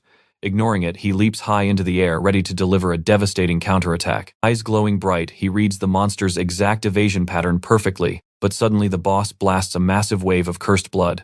Hand gripping his hilt, he braces himself to dodge the lethal splash. You and I know that touching that blood means instant death. He dodges, but the cursed red liquid completely floods the entire floor. Let's jump right into the madness. A deadly spike erupts from the ground, and he barely dodges the hit. Furious, he prepares for an incredibly brutal showdown. Standing on a giant tentacle, he watches the beast move from afar. The monster is actually impressed, praising his insane dodging skills. But with a twisted smile, the boss mocks him. Running away is completely useless without attacking. Oh, don't worry about that. Gripping a glowing talisman tight, our guy promises the beast is about to get hit hard and fast. He tries equipping his epic boots, but the system flashes a brutal warning stats too low, so he slaps on the brand new armor and helmet instead. Decked out in fresh gear, he gets ready to unleash absolutely everything he has. He hates using that promised tear just for this armor. Luckily, his epic boots actually lower the annoying stat requirements by 20%. Activating swiftness, he blasts forward to keep his promise. He weaves right past the massive tail, raising his sword for a deadly counter. Eyes totally locked in, he predicts the monster's next strike. Leaping back, he narrowly evades another wild swipe. He lands so hard, the solid floor literally cracks beneath his foot, perfectly setting up his counterattack. Launching forward, he spins mid-air, completely wrapped in a blinding golden aura. With one perfectly fluid motion, he's ready to unleash pure destruction. Boom, he strikes, landing a surgically precise hit right in its giant eye. Screaming in agony, the beast calls him a filthy rat. Suddenly, dozens of razor-sharp spikes erupt from its entire body, locking onto him, but he doesn't flinch. His blade becomes a blur, slicing the incoming spikes into absolute confetti with lightning-fast, perfectly timed slashes. Staring death in the face, he braces for the next hit. But bam, the giant monster lands a massive blow, sending him flying backward. He crashes into the stone wall with bone-shattering force. Gritting his teeth, he forces himself up, fighting through the insane pain radiating across his body. Gripping his sword tight, he refuses to back down. Then a system alert pops up, full armor set bonus activated. Glorious glowing wings burst from his back, completely changing the game. Now, watch closely. The boss reveals its final, most deadly trick. Roaring loudly, the horrifying beast unleashes a massive blood tornado. His eyes narrow, he knows this is the absolute final attack phase. He braces his core, ready to tank the ultimate strike. Flying right through the raging storm, he weaves past the deadly blood blasts perfectly. The arrogant beast laughs, claiming this attack is totally unavoidable. Screaming in pure rage, it calls him a pathetic rat and unleashes hell. Deep inside the vortex, thick, dark red energy completely surrounds him. Suddenly, his boots and armor trigger an insane synergy effect. The monster is completely stunned as a huge gust of wind blows away the mist. Safe inside his glowing armor, he finally takes a deep breath, recovering his stamina. With its moveset exhausted, the boss enters a vulnerable stagger state. He instantly dashes forward, knowing this is the perfect window to strike. Panicking, the beast literally begs him to stop, but nope, game over. With one devastating thrust, he drives his sword straight through the monster's skull. Twisting the hilt, he jams the blade even deeper, securing the epic kill. Covered in blood, he ruthlessly fulfills his promise to stab right between its eyes. The system screen pops up, confirming the boss kill and cleanup timer. Meanwhile, the young woman stares in absolute shock, asking if the nightmare is finally over. Slowly turning around, she stares at the mysterious hero in epic red armor. You and I know exactly who's under that hood. But as she remembers being saved, before she has no idea who this masked hero is, she chases after him, begging him to wait and asking if he remembers her. Keeping his cool guy act, he simply tells Miss Hana she's safe. She desperately reaches out to talk, but his cape activates and he vanishes instantly. Totally startled, she gasps out loud, completely struggling to process what just went down. Left alone in the massive ruins, she just stands there, totally confused. Crunch. Footsteps break the silence as someone approaches. She quickly turns around just as a very familiar voice calls out her name. Jogging up with a goofy smile, our MC happily says he finally found her. Taking panic, he asks if she's hurt. She nods, saying she's fine, but her eyes scan the area with major suspicion. Acting totally clueless, he sighs in relief, claiming he never expected an ambush like that. She asks if he's injured since he's staring at his hand. He quickly laughs it off as monster blood, right before realizing the blood is only under his fingernails. Squinting hard, she points out his clothes are perfectly spotless. Only his fingers are bloody. Walking beside him, she notices how unnervingly calm he is, and flat out asks if he knew about the boss. Sweating bullets, he stays dead silent for a second. Scrambling for an excuse, he stammers that he's actually super terrified of terrifying monsters. We both know she isn't buying that terrible lie. Stick with me here. She was seriously suspicious, linking his excuse to her missing savior. Next day, the sun shined through the clouds. Days later, boom, another dimensional war dropped near a building. Warriors warned these attacks would keep coming, begging the government for some backup. Streets stayed completely empty. People were too anxious to go outside, while television news slammed the government's weak response. Meanwhile, several big players gathered in a meeting to discuss this mess. One guy pointed out how the first invasion was totally calm, but now it was pure chaos. Another argued the last attack only felt real to the victims, calling the whole thing totally illogical. Glancing at a girl on her phone, he noted the government tried forcing normalcy because the attacks just made zero sense. But now he stressed that everyone knew these rifts could absolutely return. A leader declared it was prime time to launch the Player Alliance heroes. With rival guilds plotting too, they had to recruit fast. Analyzing a blurry sword photo, he admitted it was tough to tell, but maybe that was Randolph. And one guy scoffed, wondering how a level 4 or 5 scrub could afford such crazy expensive shoes. Another guessed he probably just used a rare talisman, but they absolutely needed him on their team. The boss added that this guy showed up right after Phantom vanished, pointing straight to Randolph. Staring intensely, the leader emphatically declared they couldn't trust any rival guilds, and absolutely had to recruit him purely to prevent the next rift from opening up. The scene cut to an impatient-looking man stomping right up to another. Shocked, the guy yelled, asking if he actually used the Fairy Queen's tears. Annoyed, he demanded his missing item. Super irritated, the dude snapped back that he only promised help, not the priceless Queen's tears. Flat out stated he didn't need talismans for his goal, ditching the item to avoid handing out fake hope. Watch closely now. The suspicious guy asked for another way, radiating some heavy distrust. Smirking, he invited the skeptic to follow along, promising hardcore proof as the three walked into the pitch-black unknown. Once the path finally cleared, a creepy passage to the sewer dungeon appeared. Strolling deeper inside, he explained they desperately needed a waypoint in Arcana to completely dispel the distrust. Flashing a handy teleportation book, he complained about annoying exploration rates. The woman immediately panicked, asking if they were crazy enough to run this dangerous dungeon with 3 people. Man freaked out, shouting the mutant rat boss demanded 6 level 8 players. While he yelled, Randolph casually stepped forward, his flashy shoes stealing the spotlight. He knew the risks, but noticed her worried red eyes. Suddenly, the spiked mutant sewer rat emerged, a true 6-player nightmare. You and I both know what that glowing red rat eye means. Battle time. The beast slammed its massive paw into the ground. A huge green explosion blasted outward, packing insane power. The trio scrambled to dodge the expanding shockwave. Sweating bullets, the guy warned about the rat's crazy speed. Plan was cornering it with 6 players. Seeing its eye diving in unprepared felt like total suicide. Out of nowhere, Randolph ordered Isabella to make her move. Catching the signal, she dashed forward instantly. The guy could only watch, stunned by the girl's insane speed. Randolph didn't flinch, claiming speed meant nothing if you just memorized the boss pattern. This crazy flex only worked because Isabella's combat skills were absolutely top tier. Shocked, the mustached guy watched the fight unfold in pure disbelief. Next, he called Hudson, who looked completely terrified by this chaotic situation. Staring him down, Randolph promised to keep his word, begging him not to doubt. If he said it worked, it simply worked. Mind-blown, Hudson just stared with wide eyes, completely processing those bold words. A subordinate reported to the captain that there was 0 trace on the cameras.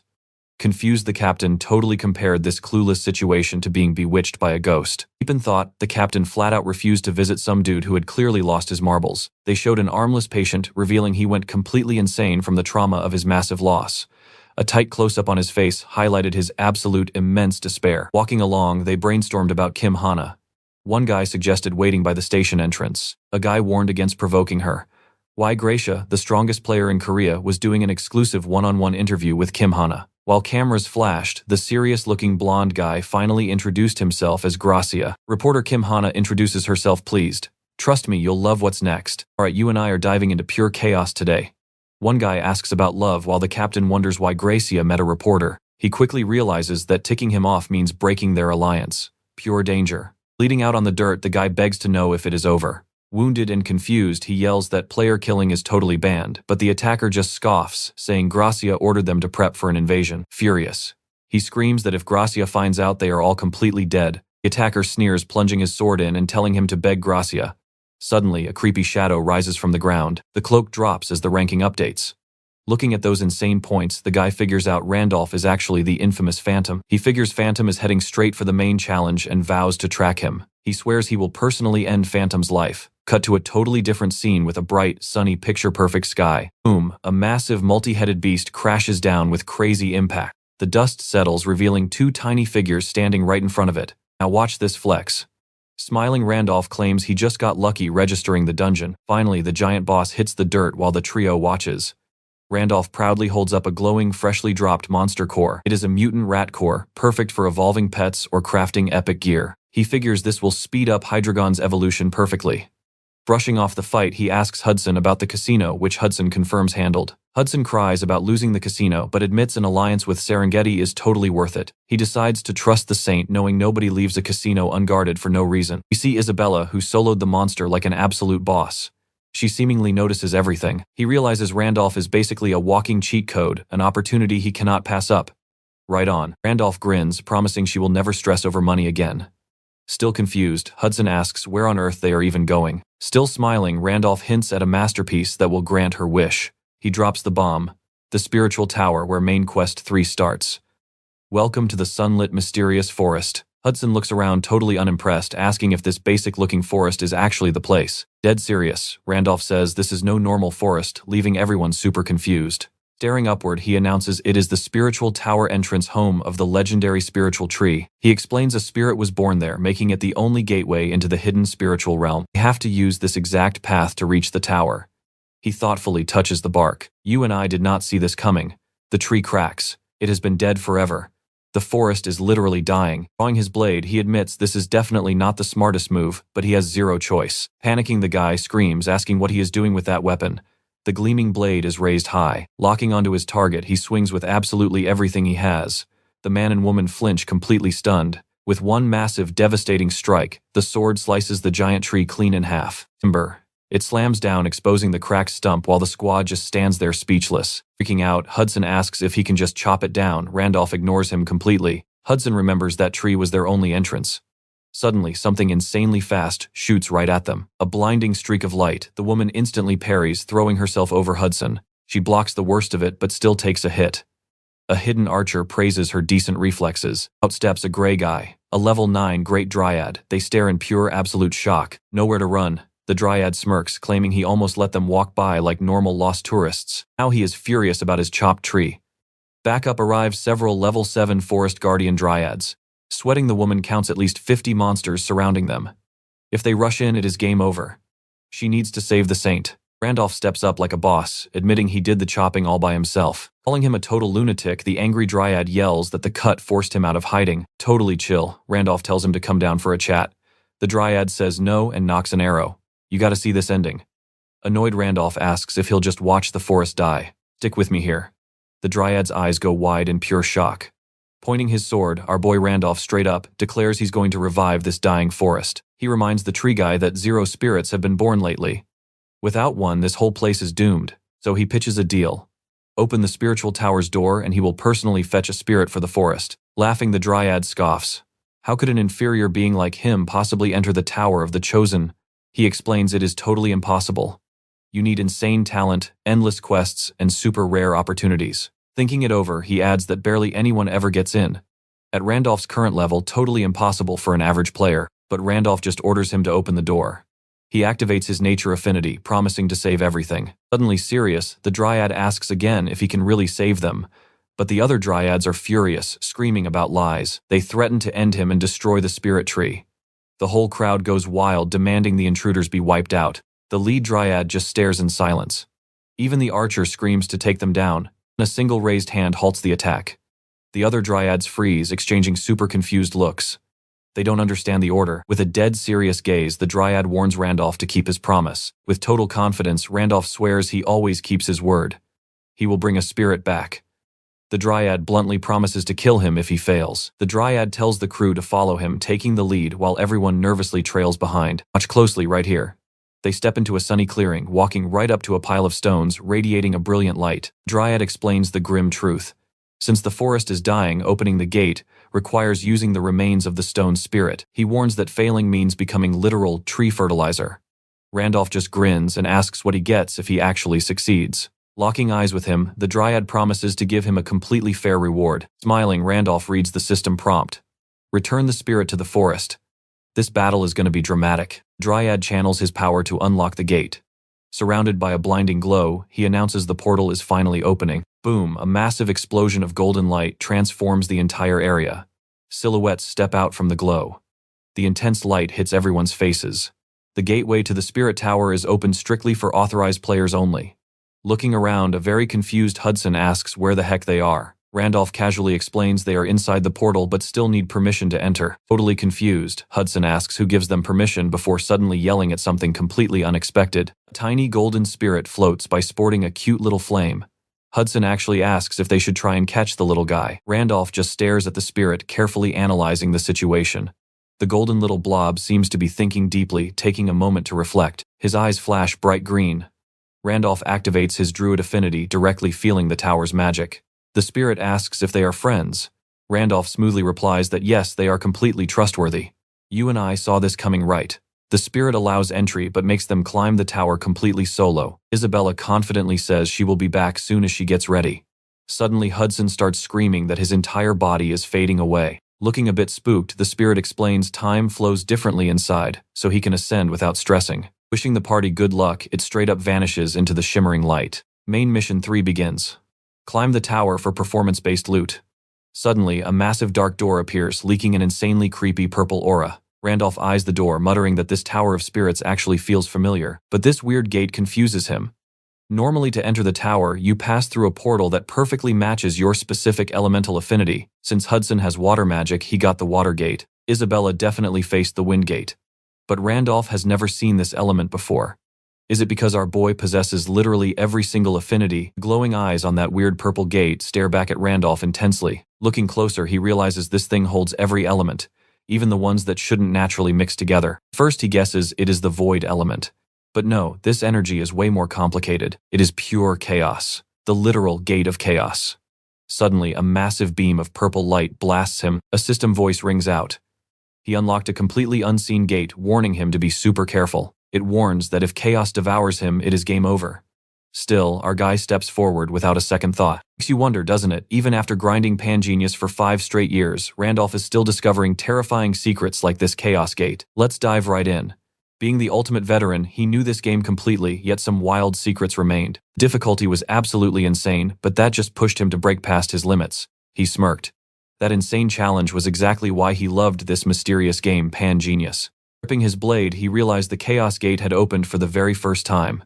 Fired up, he swore he would be the absolute first player to crush this ultimate challenge too. White hair blowing wildly in the wind. A guy named Wilhelm stepped up, glaring with a crazy, intense, piercing look. Randolph totally froze, recognizing Wilhelm and wondering why he was the boss. Wilhelm swung his blade, blasting out golden light. Randolph barely managed to dodge the flashy strike, but the sheer shockwave hit him hard, making him cough blood before Wilhelm struck again. Randolph was stunned by Wilhelm showing up, but he had to fight the number one. He accepted the crazy challenge. Winning was his only option now. Panicking slightly, he braced himself to face this seemingly invincible boss. Wilhelm stood ready, completely covered in a terrifying dark aura. Getting slapped around, a furious Randolph screamed that Pangenius was totally unbalanced garbage. Throwing on some shiny new armor, a helmet, and Hermes boots, he took another hit. Luckily, the fresh gear meant the cut was barely a scratch. Staring down his enemy, he carefully studied the guy's physical build. Watch closely here. His gear activated new skills. Clashing up close, Randolph realized they looked weirdly alike. Boom! A solid hit sent Wilhelm flying backward through the air. Randolph's heavy strike shook the entire battlefield. Squinting through the dust, he kept his eyes locked dead onto his struggling opponent. Our boy jumped high, slamming his sword down on Wilhelm, but the boss dashed back, dodging the heavy hit. Quickly, countering, Randolph planted a clean kick right into his face. Trying to read the room, he watched the boss like a hawk. Then Wilhelm actually spoke, asking if he wanted his old glory back. Charging right at him, Randolph yelled, "That was impossible." Flicking his wrist, he geared up for his next big combo. He smacked Wilhelm, demanding to know what that even meant. The boss just glared back, the battle heating up fast. Following up with a nasty punch, Randolph called him a fake. Wilhelm crashed down badly, hurt and bleeding everywhere. Staring down at his defeated rival, he struck a winner's pose. Needing a quick fix, Randolph chugged a health potion. The magic drink restored his stamina, getting him totally hyped to keep fighting. Gulping it down, the sweet juice worked instantly, jacking up his health. Smug as ever, he bragged about buying tons of potions using casino money. Wilhelm just stared at him, looking both shocked and serious. Thinking about the massive bill, he admitted he would have totally died without that crazy shopping spree. Cut to a totally different place, a massive skyscraper baking under the hot sun. The interview finally wrapped up. The nice lady told him he had to be exhausted after traveling such a long way. She politely thanked Mr. Gracia. Playing it cool, Gracia brushed it off, but said he had one super secret question. The interviewer blinked, asking if it was for her, expecting something basic. She pulled up an article by Kim Hana about the guy who builds monsters. Gracia leaned in, demanding every single detail she knew about him. Let's pause right here. We cut back to bodies everywhere after an absolutely brutal battle. Right in the middle, Randolph stood surrounded by defeated mobs. He was dead, tired, but still on his feet. Grinning, he realized he just clapped over 100 dudes. He knew his insane potion stash was the only reason he lived. Tossing the empty bottle, he just wanted the stage clear notification. Taking a few steps, he walked right up to Wilhelm's corpse. Suddenly, he noticed the dead monsters melting into thin air. Peeking out slightly, a weird toothy blob popped up above him. This chaos thing said it liked him, wondering if he was human or a druid. Looking at this creepy spirit, he asked if he finally beat the whole tower. The chaos blob laughed like a total villain. A bunch of tiny spirits joined in openly roasting Randolph. Completely baffled, he listened as the little gremlins told him to stop dreaming so big. Moving forward, they dropped a bomb on him. The real tower hasn't even started. Staring at a massive light wall, he realized they were totally serious. Chaos kept teasing him, betting he couldn't clear it since those last guys were basically tutorial mobs. Behind that wall, thousands more enemies. Chaos swore nobody could ever beat this.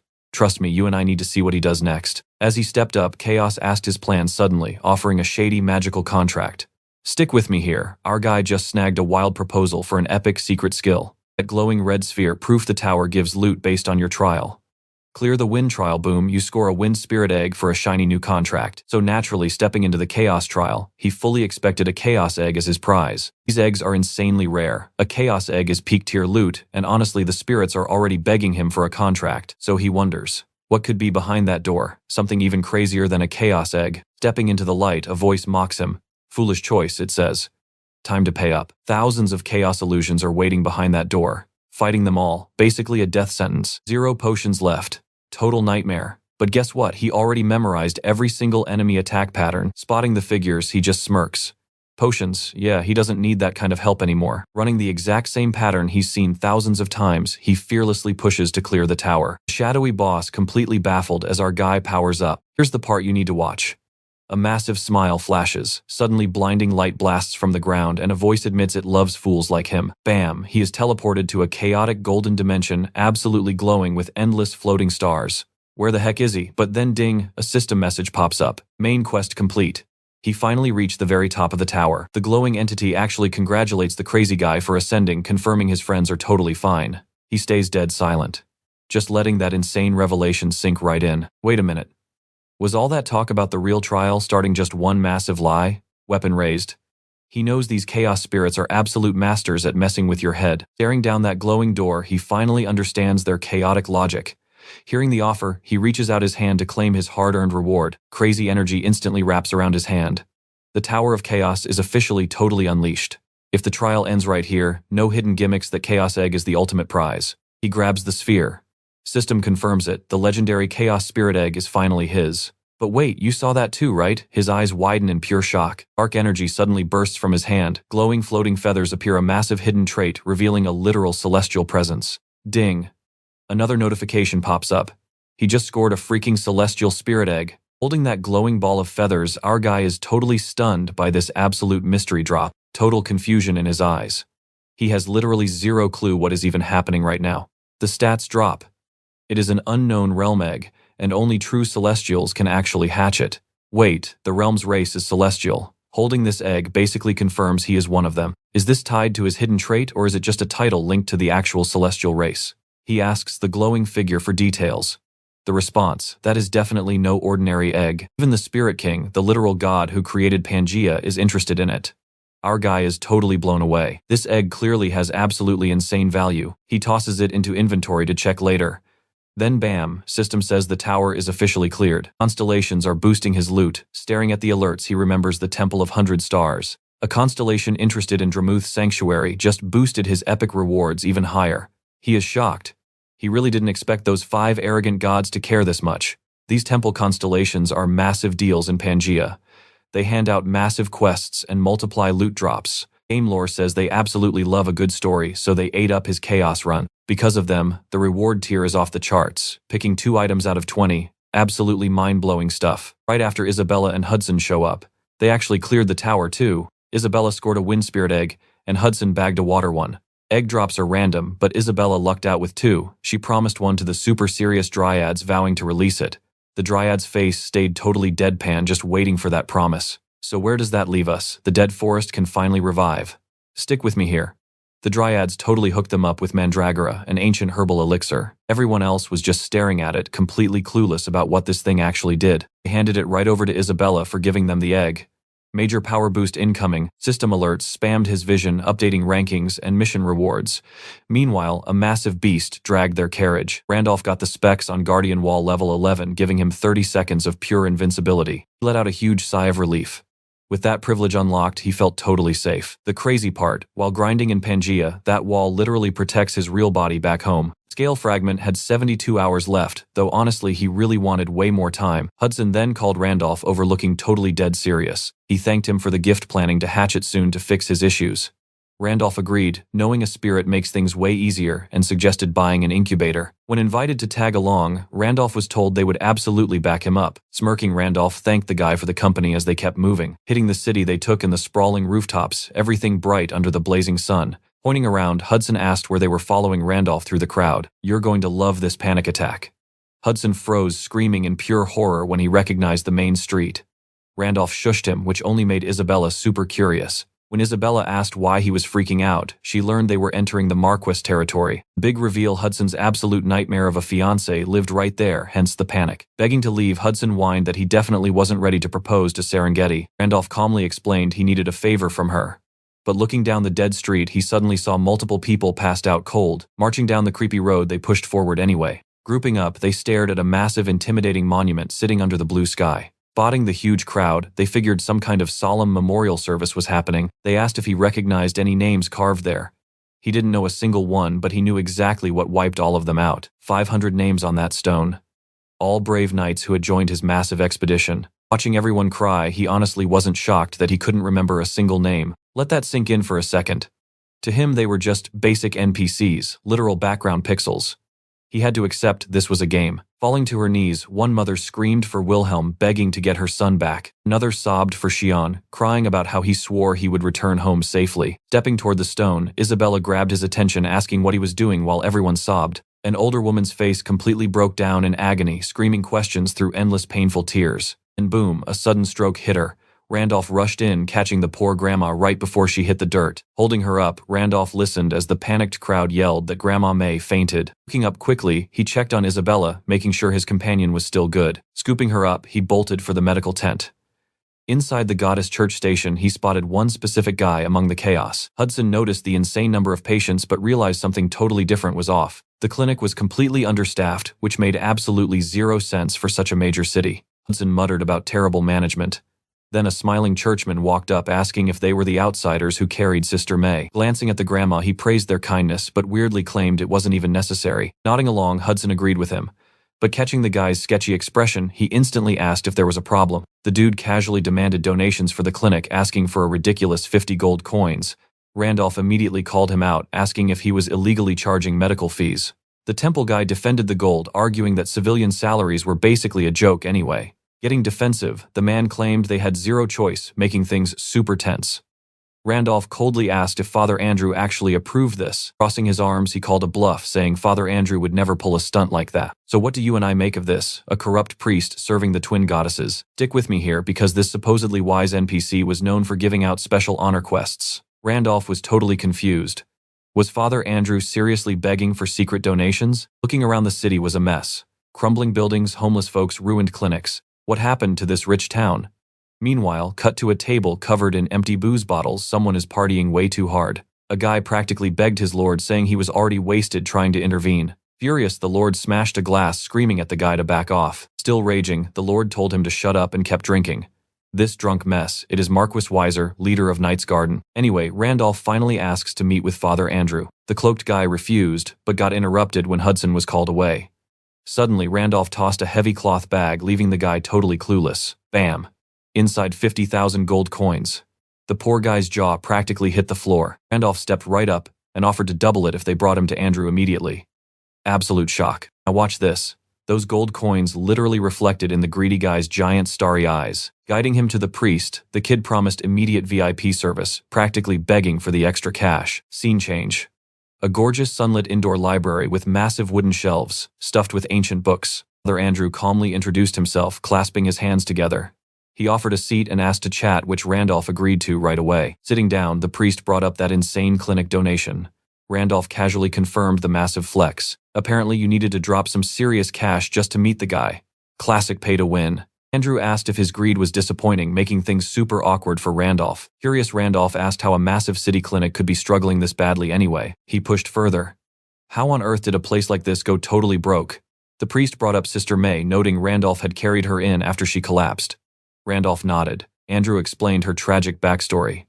Her son left town a long time ago and literally never came back. They weren't the only ones. Tons of knights followed Wilhelm away and vanished without a trace. The war took their best people and wiped out their wealth, but they could have bounced back from that. But here's where everything changes for us. Serengeti, the Excellency's daughter, suddenly came back home, except she returned without her legs stuck in a coma. Every priest tried to wake her up but failed miserably. Desperate and impatient, the Excellency got played by scammers tanking the city finances entirely. He took out a gigantic loan using the whole city as collateral. Pure downward spiral. Because of that, all funding got slashed. The clinic might shut down soon. Had to beg for cash just to survive. They literally had nothing left. Randolph asked if her coma was mental or physical. The priest admitted physical injuries were easy, but this was a nasty curse way beyond their holy healing pay grade. Thinking about this dark curse, Randolph realized the blessing of the stars might work. He thanked him and stood up casually, mentioning he had an appointment with Marquis Weiser. Andrew froze. Wait a second, the priest warned. The Marquis is a total hermit and rejects all visitors. Offering to set up a meeting later instead of refunding him, Andrew tried stalling. But Randolph had zero time. With a smirk, he told the priest to keep the cash. It was money well spent. Right on cue, someone yelled from outside, asking if Father Andrew was in the room. A guard barged in. The Excellency demanded the rich donor come to the clinic immediately. Randolph smirked at the priest. See, money opens every single door.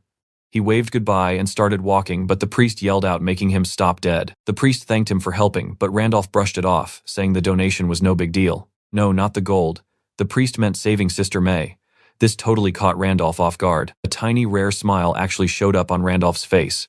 He thanked him for the reunion and walked away looking dead serious. Reunion. The priest was super confused by what Randolph just muttered under his breath. Scene cuts to a massive fancy mansion sitting right under a bright blue sky.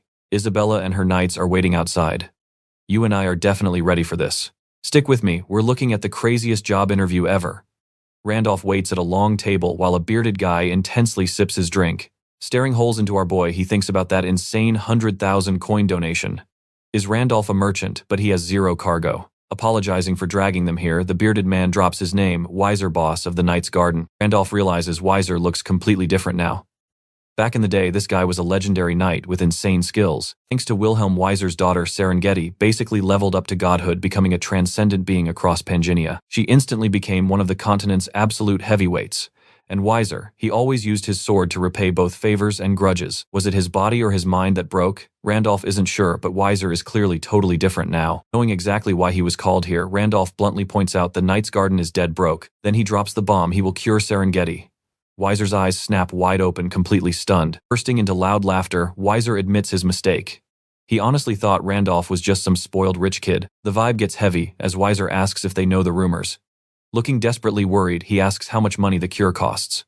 Out of nowhere, boom, a massive fist slams right into the table. Smashing the wood, Weiser yells that he's been scammed before losing everything. What else does he have left to sacrifice? Furious, Weiser orders his men to throw the scammer out. But Randolph just smiles and calmly says he doesn't want money. Now watch closely. He admits he can't guarantee a cure, but he will absolutely try. Hooked, Weiser asks what he actually wants. Randolph smoothly explains he's here to pay off a debt and collect one simultaneously. Dropping his real identity, he claims to be Wilhelm's successor. He demands to see Serengeti, promising to treat the sick girl. Weiser just laughs bitterly, totally doubting this succession claim. Looking defeated, he mutters that fakes show up constantly. Thinking Randolph is another fraud, a furious Weiser orders him killed. Instantly, a guard raises a deadly blade over Randolph. But our guy just watches, totally ready for the attack. With insane reflexes, Randolph casually blocks the lethal strike using a freaking teacup. Telling them to prep a room, he leaves the guard completely stunned.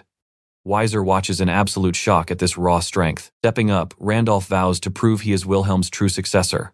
Cut to outside, where Weiser and a spectator watch closely. The scene jumps straight to a dusty arena, showing two lone figures standing in the distance. Freaking out, his friend asks why a sudden duel is happening. Randolph just scratches his neck, wondering how things escalated so fast. Randolph quietly stares down his opponent. The guy is decked out in full heavy armor, completely blessed by a high priest. The knight arrogantly tells him to confess his scam and beg for mercy. Playing it cool, Randolph asks him to keep his identity a secret when he loses. Laughing hard, the cocky knight gives his word. Then the enemy rushes in, swinging his heavy sword. Randolph admits the guy's speed actually isn't terrible. The relentless assault keeps coming, with the knight launching another fierce strike. You and I both know jumping is risky, but Randolph leaps to dodge. He quickly realizes this knight's stats outrank his. The insane gear difference makes this dangerous. Raising his massive blade high, the knight brings a crushing blow right down on him. Fully focused, the knight pours all his raw power into the swing. Randolph just grits his teeth, readying for the crash. Brutal strike lands dead center, creating a massive bone-rattling shockwave. Taking the heavy hit, Randolph stumbles back. But get this, he literally stops the sword guard with his bloody forehead. Seeing that fearless smirk, the knight finally realizes this kid isn't faking. Pushing the blade against Randolph's head, he calls him a total madman. Watching the blood drip, the knight insults his messy dodging skills. Watching nearby, Weiser explains he's seen countless wannabes claim the successor title just for clout. But the legendary swordsmanship of His Majesty is completely impossible to fake. Unless you demonstrate that exact technique, you're no successor. Meanwhile, the knight openly admits Randolph feels way different from all those frauds. He's got real talent.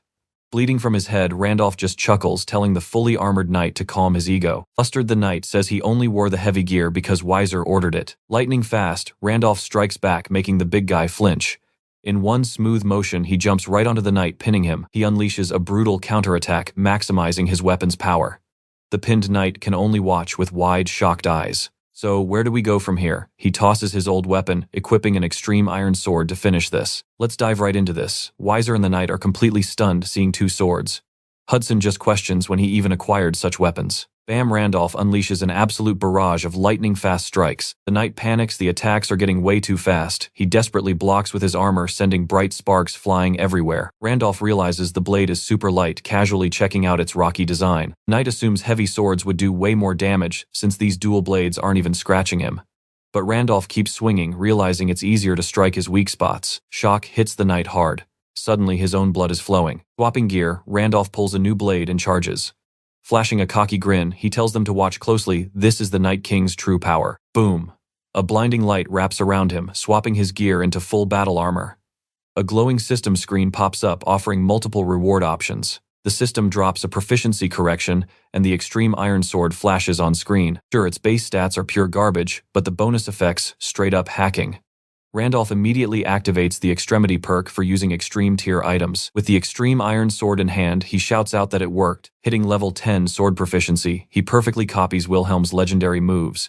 Randolph charges, slashing the knight with terrifying speed and precision. This endless combo totally shocks the knight as he frantically tries to block. Now pay attention, this is where the knight realizes he is doomed. The swordplay makes zero sense. He knows momentum shifted, desperately needing to retreat. He tries to run for it, but Randolph's blindingly fast blades completely trap him. He tries pushing forward, but Randolph's heavy blade effortlessly knocks him completely off balance. Mind blown, the knight can't believe a style like this even exists. It feels like Randolph isn't just trapping him, he's literally controlling the entire space. Face something impossible, and your brain stops working. Hudson, Isabella, and Marquis Weiser are standing there absolutely stunned, the knight taking the beating completely paralyzed. Terrified out of his mind, he freezes up, eyes wide with pure, absolute fear. Night King Wilhelm's ultimate move, Heaven and Earth, finally unleashes. A massive shockwave of dust and wind explodes outward, launching debris everywhere. Randolph just goes all in, landing, devastating strike after strike with his blade. Clang. The knight's sword drops to the dirt, game over. Bleeding heavily, he finally swallows his pride and admits total defeat. The guy collapses completely crushed. Randolph strides forward like an absolute boss, shouting to the crowd, asking if anyone else wants a piece of him. A soldier calls a shell-shocked Weiser. Snapping out of it, Weiser yells for Lucas, who instantly responds, showing total submission. Bowing deeply, Weiser orders them to escort Randolph with the utmost respect possible. Still bleeding, Randolph just smiles. He's officially recognized as Wilhelm's true successor. Cut to a young woman fast asleep since the Great Expedition. Weiser sadly explains that literally nothing, not even elite healers, can wake her up. We both know OP heroes always have a trick, right? Randolph stares down silently until a sudden spark in his eyes reveals a hidden talent activating. They quickly recognize the Demon King's curse, planning a risky exorcism using pure stellar energy. Openly admitting the terrible odds, he warns everyone he will try this crazy method just once. Gently touching her forehead, Randolph locks in and starts the intense healing process. Unleashing the stellar blessing, his ritual surrounds everyone in the room. Seeing this absurd power firsthand, Weiser's jaw basically hits the floor in pure awe. Warning that this would drain every drop of stellar energy, Randolph pushes forward, completely determined. But get this, even that energy wasn't enough to shatter the whole curse. It just temporarily lifted the limit, giving them a tiny window of hope. Slowly opening her eyes, she looks around completely confused and understanding nothing. He quietly asks where she is while everyone just stares. The other guy in the room absolutely losing his mind over this unbelievable miracle. Weiser slowly approaches the bed, asking if Serengeti has actually finally woken up. Thinking awake, she hears Weiser ask if she remembers him. But she actually says Hudson's name instead, totally catching Weiser off guard. Confused, Weiser turns and asks who this other guy even is. Hudson just stands there looking incredibly awkward and painfully uncomfortable. He softly apologizes for being late. Looking right at her, Hudson apologizes again, calling her Serengeti. Inside his head, he's flashing back to his selfish plans to gain fame just by nursing her. We see her on the ground, fiercely fighting on, even after losing a chunk of her body in battle. Pushing her wheelchair back then, he solemnly promised eternal care for her entire life. But that arrogant belief completely shattered, exposing a massive mistake. As time passed, Serengeti just grew weaker, her life force slowly draining away. Her once incredibly strong arms now looked just like dry, lifeless branches. So where does this leave us?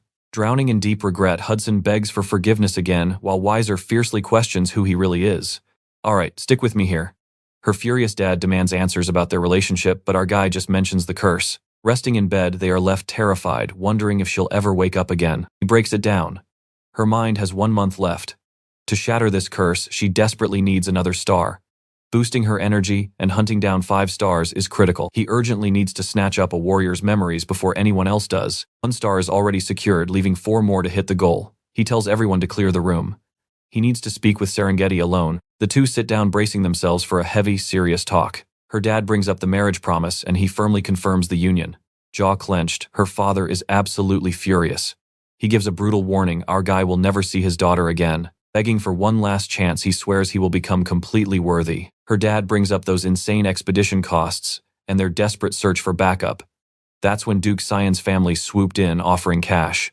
The catch: they demanded Serengeti for the loan.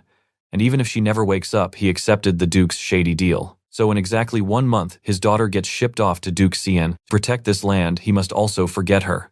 Sitting beside him, she asks who he really is. Now watch closely. He drops a bombshell: he's King Wilhelm's successor. She snaps awake, denying it. He loves that she doesn't just buy empty talk.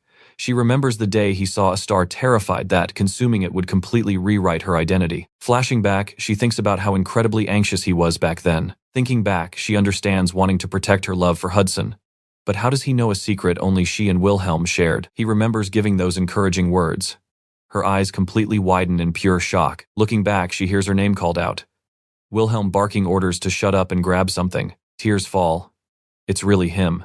Asking his name, he admits his looks changed but promises to explain more. He remembers hyping Serengeti up, but as a player, the details were blurry.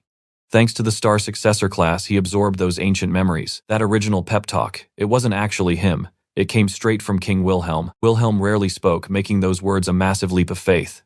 She warns him to watch out for hunters now. Players possessing bodies and keeping memories are sinners, but mostly he wants to know his final moments. That fateful day, he was dead sure he killed the Demon King. He blasted light into its core, and the body disintegrated. But in that split second, something felt off. Everything froze at the climax. He blacked out right after having zero clue what went wrong. Then came game over. With his character face planted on the dirt, he simply died. I know you're wondering too. He begs Serengeti for the raw truth, what really caused his death that day. Wilhelm led 200,000 elite soldiers with insane morale. They prepped for the demon realm using every scrap of intel available. A flawless strategy was locked in.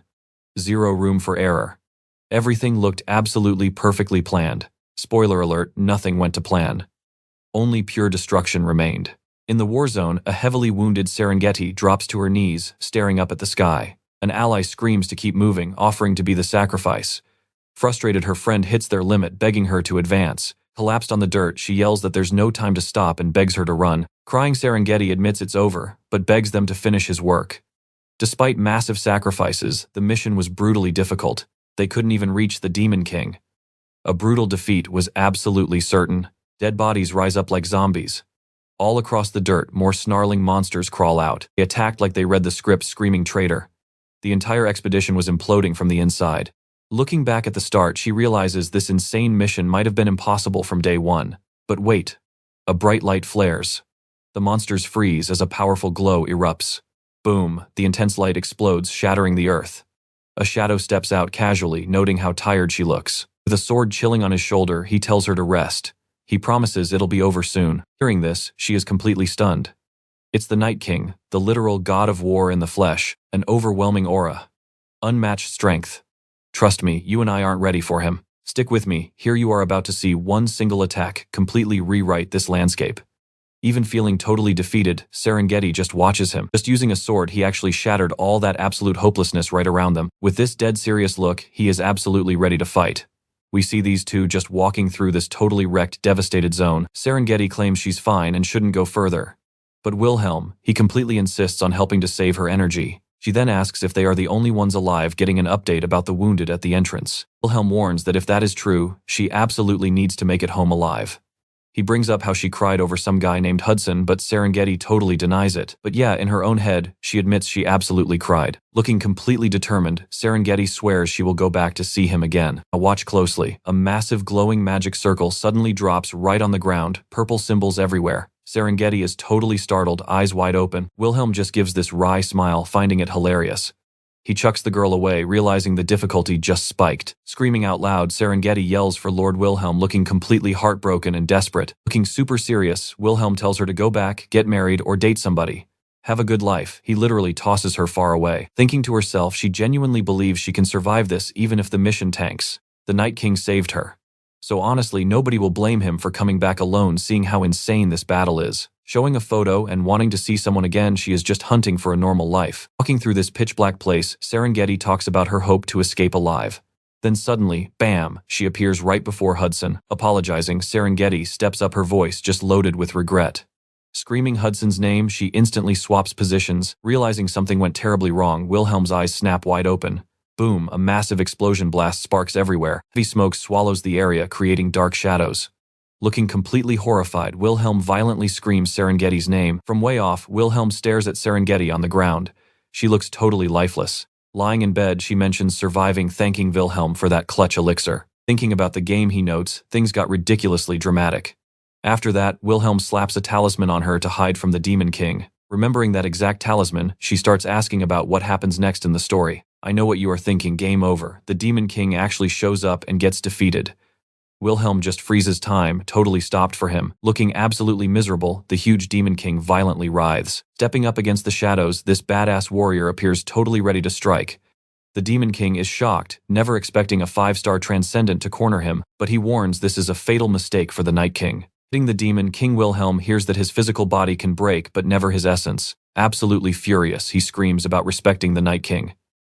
Even with his body wrecked, he promises to steal a brand new vessel. Rushing at Wilhelm, this dark essence tries to eat the warrior alive.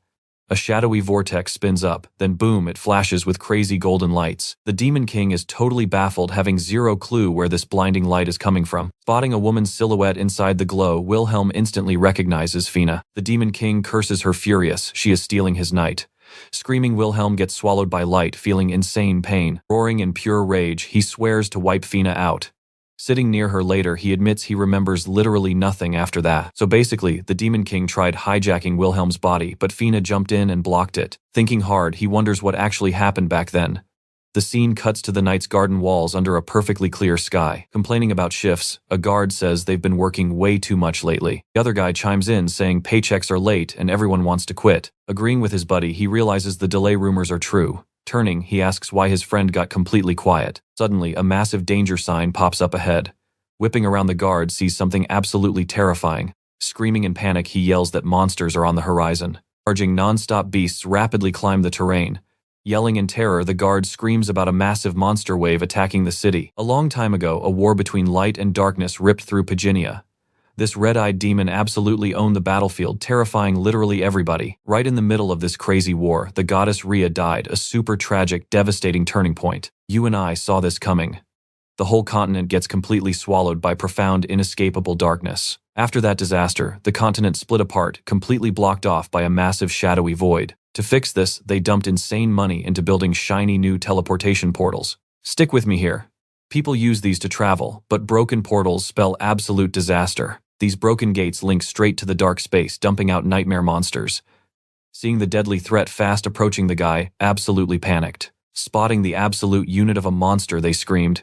Yeah, the threat was very real. A massive wave of giant beasts just kept pushing forward, completely wrecking the entire area. With monsters swarming, the city is basically on life support. But let's cut back to Serengeti's room for a second. Piecing things together, Randolph realizes the Demon King totally tried to possess him and Pina stepped in. Completely lost, he tries to figure out this mess. Suddenly, a blue system screen pops up during frozen time, keeping the Demon King alive. Serengeti watches all this play out. Turns out game NPCs completely ignore the time freeze. Then a massive game over screen flashes, meaning he probably lost his chance to capture the boss. So the guy who actually destroys the Demon King's core isn't the original user, but the new player who just dropped in. Dying in-game turns you into a player though. Wilhelm had died before. The catch: you only become a player when your absolute strongest character gets permanently wiped out. A total hardcore gamer, he used to roll tons of characters before just ditching them. Now watch closely. He finally figures out his next move, and it's the only logical path forward. First up, the traitors who ruined the expedition, acting like know-it-alls. The legendary hero Serengeti led the charge, but the whole thing crashed and burned because of backstabbing. He swears to hunt down every last scumbag who got in his way. Zero exceptions. Second big issue, the Demon King is definitely still kicking since his core survived. Smashing that boss is the final goal to finally put an end to this madness. Out of nowhere, someone calls him the Holy Awakener. He's super confused until a panicked Hudson screams the city is in danger, begging for answers. Hudson yells that they are under full attack. Panic sets in as massive flames swallow the area, leaving the group staring at pure chaos. In the distance, soldiers clashed with beasts through heavy smoke and fire. Fighters threw down against the enraged monsters, spilling blood all over the streets. Isabella points out the monster wave is pouring from a broken warp. Randolph gets super annoyed, guessing Weiser probably blew all the portal repair budget on garbage. Cavalry units rush the monsters head-on, launching a massive, perfectly timed counterattack. He quickly notices Marquis Weiser leading the charge with his heavily armored knights. Weiser is shocked to bump into Wilhelm's successor here. Surprised he hadn't left the city yet, our guy immediately asks for a status update. The Marquis admits the city is totally crushed, with 3 different warp gates failing. 3 portals at once. He is absolutely losing his mind. Weiser practically begs for his power, saying they desperately need a heavy hitter right now. A side quest pops up to defend the city right alongside a main quest to seal the rifts. I know what you're thinking. Did the system lose its mind giving quests right now? Weiser screams their guards can't hold the line. Losing all logic, Hudson desperately begs him to save Serengeti's precious land before it falls. Randolph quickly calculates the absolute worst-case scenario for this total disaster. They are surviving because it's just basic mobs right now. But in exactly 10 minutes, a hybrid boss drops, and it means instant game over. Nobody on the field, not even him, has the stats to survive that. To stop the boss spawn, they have to smash all 3 gates under 10 minutes. The problem: the team is painfully short on raw firepower. Regular guards are fighting hard, but there just aren't enough to block the swarm. It's a crazy high-risk gamble, with horrible odds of winning. But skipping it means losing access to the overpowered Golden Rule shop forever. The timing is absolute garbage.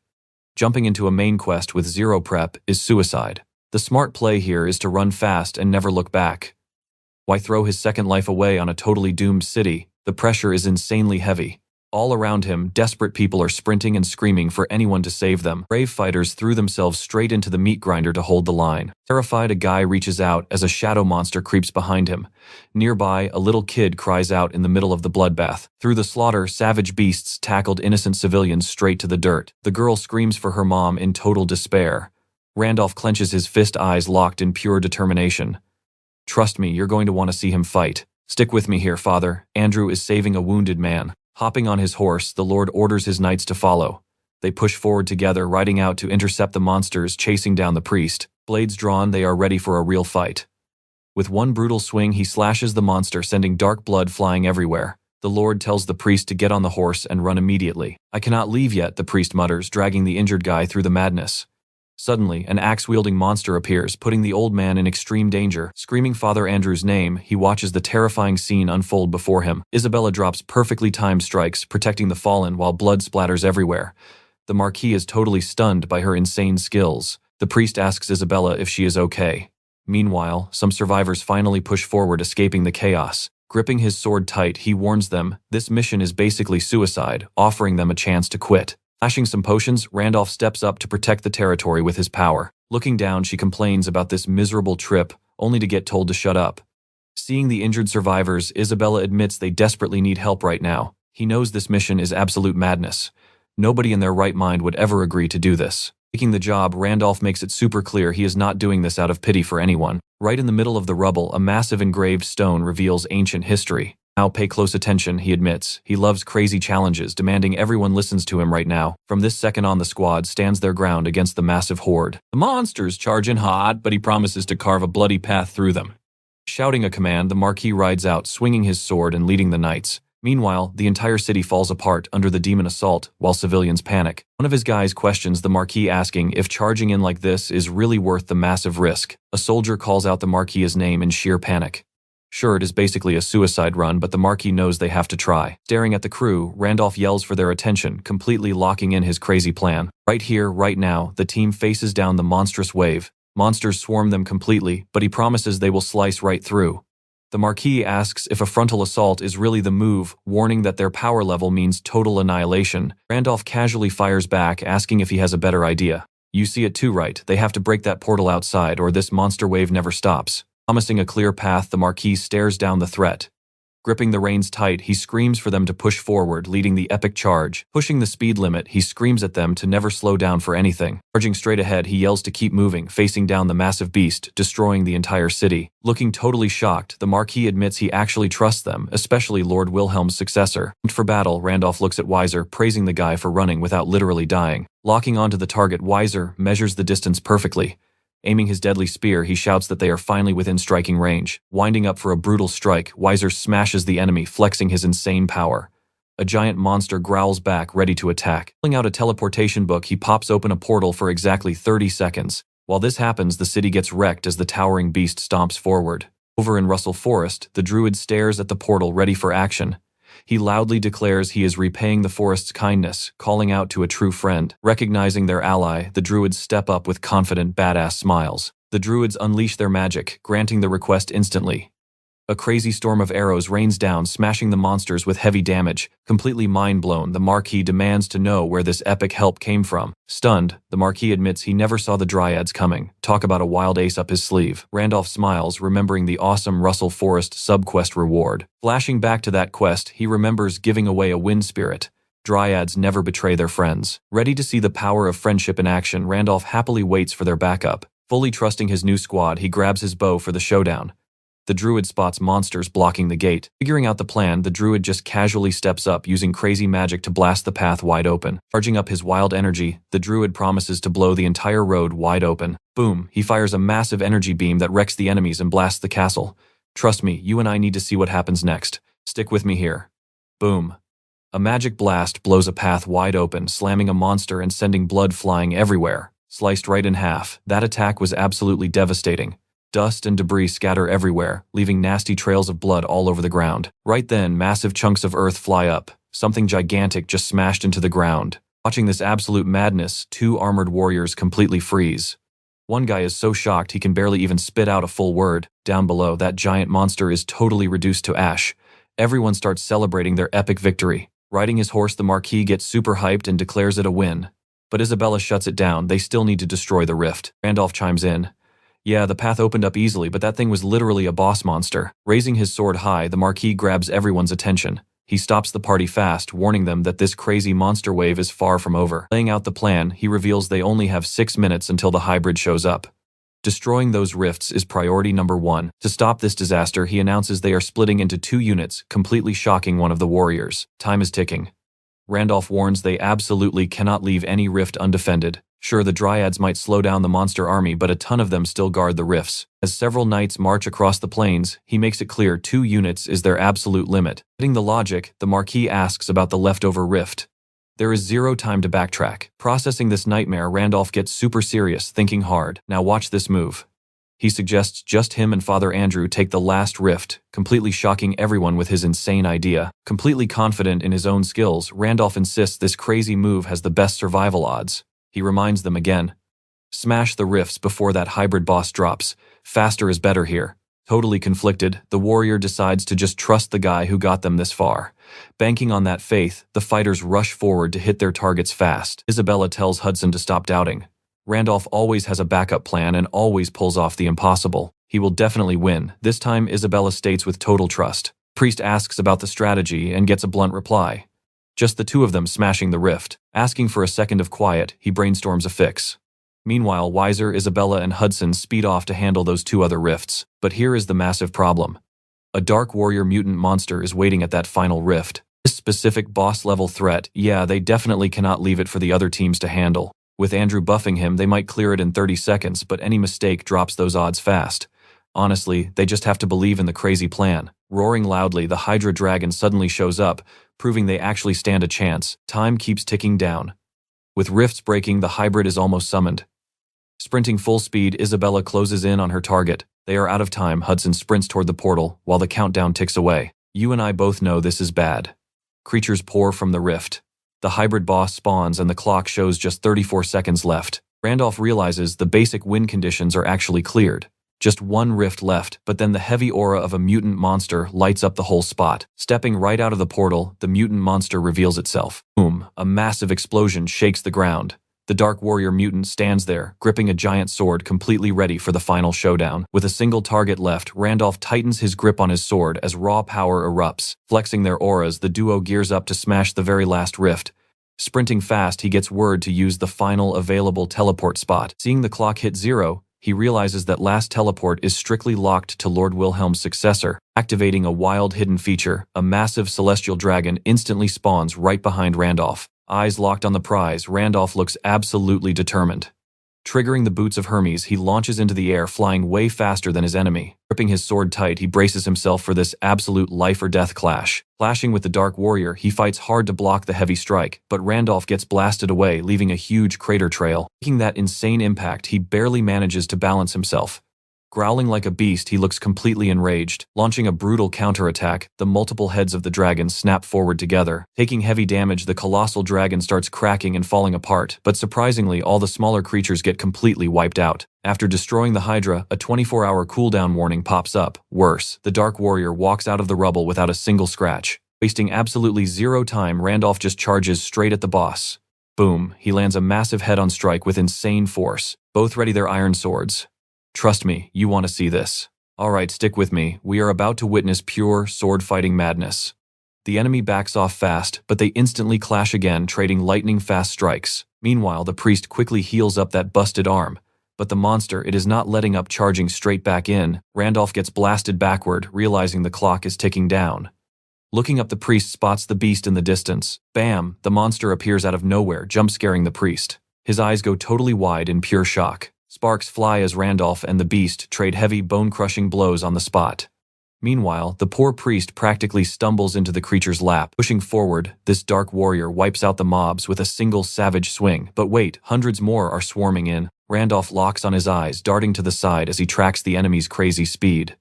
He triggers his level 1 star strike, smashing right into the massive horde of monsters. Sprawled on the dirt, the priest can only watch this absolute path of destruction.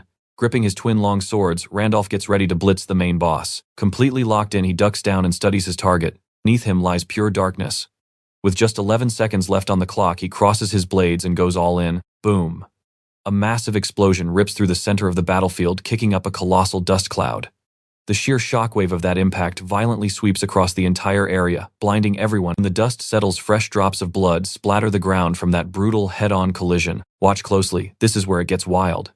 Randolph gets caught by the sword. Even after hitting him, the monster is confused. Seizing that tiny opening, Randolph viciously stabs his blade right through the enemy's foot. Flashing a super evil grin, Randolph tells him he is not going anywhere now.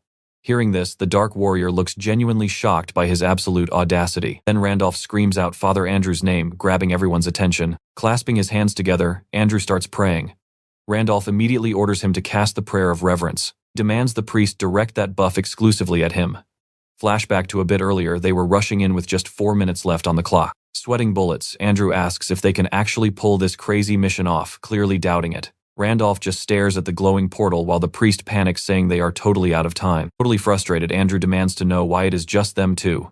If they fail, literally everyone is dead. Randolph casually asks if he actually wants to save the city. Andrew snaps back, saying of course. That is when Randolph tells him to use the prayer of reverence.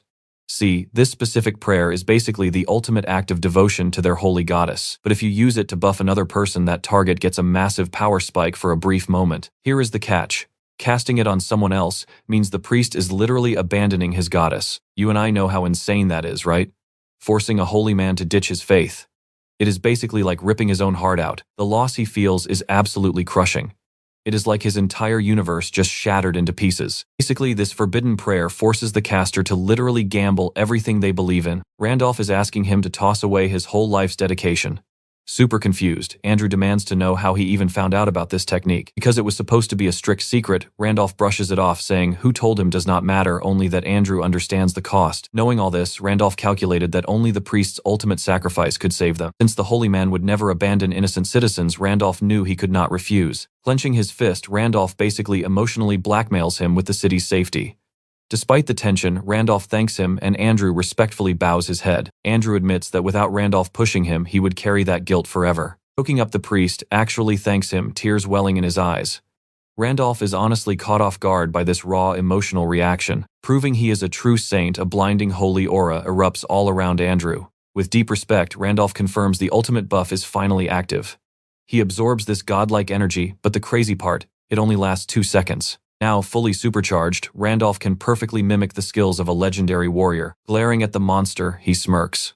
If this were a normal fight, things might be different. He raises his blades, admitting this special move was never meant for mere monsters. Raindrops start falling, signaling his ultimate attack is locked and loaded. Unleashing the epic Knight King's sword technique, he blitzes straight at the beast. The dark warrior instantly feels the crushing pressure of this new power. Putting everything into one world-shattering strike, Randolph unleashes absolute hell upon him. With the brutal fight finally over, the druids stare up at a totally clear sky. Watching the clouds part, a mother and child look completely amazed. 2 guys stare up in pure shock. Andrew gazes up as the prayer ends. Trust me, you will want to see what happens next. Stick with me. Randolph cancels his star strike, completely destroying the portal. He casually announces the city is safe right at the buzzer. Mission accomplished, and our boy Randolph just bagged a sweet level up. Flashback time. The priest remembers bumping into Wilhelm, the legendary Night King, years ago. Desperate, the priest begged for help. Down on his knees, tears streaming down his face, he pleaded for absolutely anyone to save his poor little girl. Then he showed them Andasar, cursed and completely mutated into a monster. He kept her locked in the basement, hidden from the world. But with her demonic energy spiking out of control, he just couldn't handle it anymore. Searching the shadows, he needed a heavy hitter to purify her and keep quiet. Eventually, a system prompt popped up asking if he would accept someone with honor level 100. Looking up, Wilhelm's face was dead serious. He simply told the priest to lead the way, leaving the poor guy completely stunned by the fast yes. The camera pans up, showing off the massive, intimidating ceiling above them. Then he glanced down at the cold floor. Andasar was right there, fully transformed into a terrifying beast with glowing red eyes. Wilhelm asked if this was the girl. The priest nodded, desperate. Without hesitating, Wilhelm took the job and promised to purify her. And here is the twist you need to see. Night King Wilhelm actually saved them both. With that done, the Legion of Darkness vanished into the abyss, slamming the portal shut. Back in the present, the priest asked how Randolph knew Wilhelm's sword moves. Smiling, Randolph claimed to be his disciple while unequipping a game item. Shocked, the priest realized his master's student just saved him. Then blood suddenly poured from his mouth. What a wild twist of fate. But before he could process it, a brutal pain hit him, coughing up more blood. Randolph sprinted over, shouting for Father Andrew. Looking at the bleeding old man on the ground, he frantically asked if he was all right. Andrew groaned that his old illness had flared up again, desperately using star power to stay alive. Seeing things go south fast, Randolph knew he had to pull out a wild card. He reminded Andrew about the massive debt he owed his master from back in the day. Startled, the old man admitted he owed him everything. Randolph casually offered to clear Andrew's sins using a special indulgence item he had. Triggering the item, a massive wave of holy power blasted right into the priest. Holy indulgence is a super rare pardon given out only 3 times ever. Legend says it completely wipes away any sin through the goddess, avoiding only the 10 cardinal evils. You and I know how annoying game penalties are. This resets toxicity. Plus, they do not even have a physical form. A contract with Dramit counted as faith, so he forced the system to honor the deal. Absolutely furious, the guy started cursing, demanding to know how he found out about it. Suddenly, his star power started flowing back. He realized the issuer's item actually worked. Honestly, he only threw it out there hoping for a glitch, totally shocked that it worked. Confused, the old man asked if another high priest had given him that indulgence. Randolph played dumb, saying he would definitely remember that. The priest then asked him to pray together, but Randolph was sweating he couldn't expose his Wilhelm identity. For a second, he seriously considered just punching the old guy out to skip the conversation. Right then, Isabella galloped up on her horse, screaming his name. Saved by the Bell. He smirked, knowing this was his perfect escape route. He waved goodbye, claiming his ride was here. The priest begged him to stay, but Randolph just winked and told him to consider it a little miracle from above. Pulling up the quest leaderboard, our boy Randolph was sitting pretty at rank 1. He gave a quick thanks to the Dryad for saving them. The Dryad just smiled, saying that is what friends do. They all swore to protect each other even in toxic air. Once the dust settled, the city started rebuilding with Hudson's deep pockets paying for literally everything. Hudson threw cash at top alchemists to fix the distortion and stop future corruption. Andrew got his star power back but was benched for rest while potions healed everyone. Putting the massive potion bill, Hudson snapped, asking if he was just a walking bank. He asked why they wouldn't use the money to heal Serengeti. They sighed, admitting she was out cold again, totally consumed by that nasty curse. Sizing up the problem, Randolph tossed a shiny bottle across the room. Catching it, the guy stared in absolute shock at an elixir of blessings. Mind blown, he asked where it came from. Randolph just said to give her 1 drop every 2 hours and her legs would completely heal. Hudson asked if he was a gamer using the cash shop, which he confirmed. So what do you and I take from this? The rank 1 player is definitely Randolph. Alright, stick with me. Randolph created tons of famous characters, but this legendary player just completely vanished. Feeling super awkward about that legend title, he quickly apologized for hiding his actual player status. Hudson asked what to call him now. The answer, just keep using the exact same name as always. When questioned about buying stuff, he bragged about snagging first place scoring massive golden rule time. Apparently the city's terrible combat power totally boosted his score anyway. Checking the golden rule shop, he realized these wild items were absolutely vital for his upcoming crazy journey. White King's Fang, Black Magic Grimoire, Dragonheart. He spotted some seriously insane, completely unique materials there, especially that White King's Fang. Even as Wilhelm, he barely made it out alive without one. Since equipped items register in the shop instead of disappearing, his time was way more valuable than expected. Announcing his next crazy mission, he told Hudson to watch over Serengeti. But that immediately exposed a huge problem. Hudson dropped a bomb. Marquise Weiser actually agreed to trade Serengeti to House Zion just for a loan. Now pay close attention. Maxim, one of 8 legendary heroes, backed House Zion. He couldn't fight them alone. Totally knew Maxim, that terrifying mercenary commander, remembering his own desperate escape through the swamp. Planning to fight all 8 heroes, he knew Maxim was up first. He told Hudson to buy some time until he got back, swearing Weiser could hold the line. Promising to return super fast, he aggressively demanded they never hand Serengeti over to those guys. Hudson looked worried. He explained, Serengeti doesn't fight, but she is completely trustworthy, totally shocking the guy. Smiling warmly, he told Hudson she trusted him, and that he was counting on him too. Looking stunned, Hudson let those heavy words sink in. Waving goodbye, the guy wished him a super safe trip. The scene hard cut to an absolutely wrecked, completely destroyed city. He awkwardly thanked them for the fresh clothes, saying it was way too much. Weiser thanked him back, wishing him an epic journey while everyone else just watched. Ready to leave, he casually told Hudson to go sort out that massive compensation they talked about. Walking straight through the ruined city, he spotted a massive statue. You feel that tension too, right? He read the carved names, James, Noah, Lucas, Jacob, Zion, and just looked up. Touching the cold stone, he quietly told those brave heroes to finally rest. He wished them eternal peace, offering a late thank you, and simply walked away. Asking about that payout, someone learned the successor was actually funding the families of the fallen knights. Totally blown away by this. They found out it was 10,000 gold coins per family. As he told Hudson he was paying the whole tab, a crazy multi-headed creature appeared, asking where he was going. Isabella heard him claim he was following what the stars commanded. He suddenly dropped that he needed to find someone else, totally shocking her. Smirking, he confirmed this mystery person was absolutely essential for boosting their combat power. Trust me, you'll love this reveal.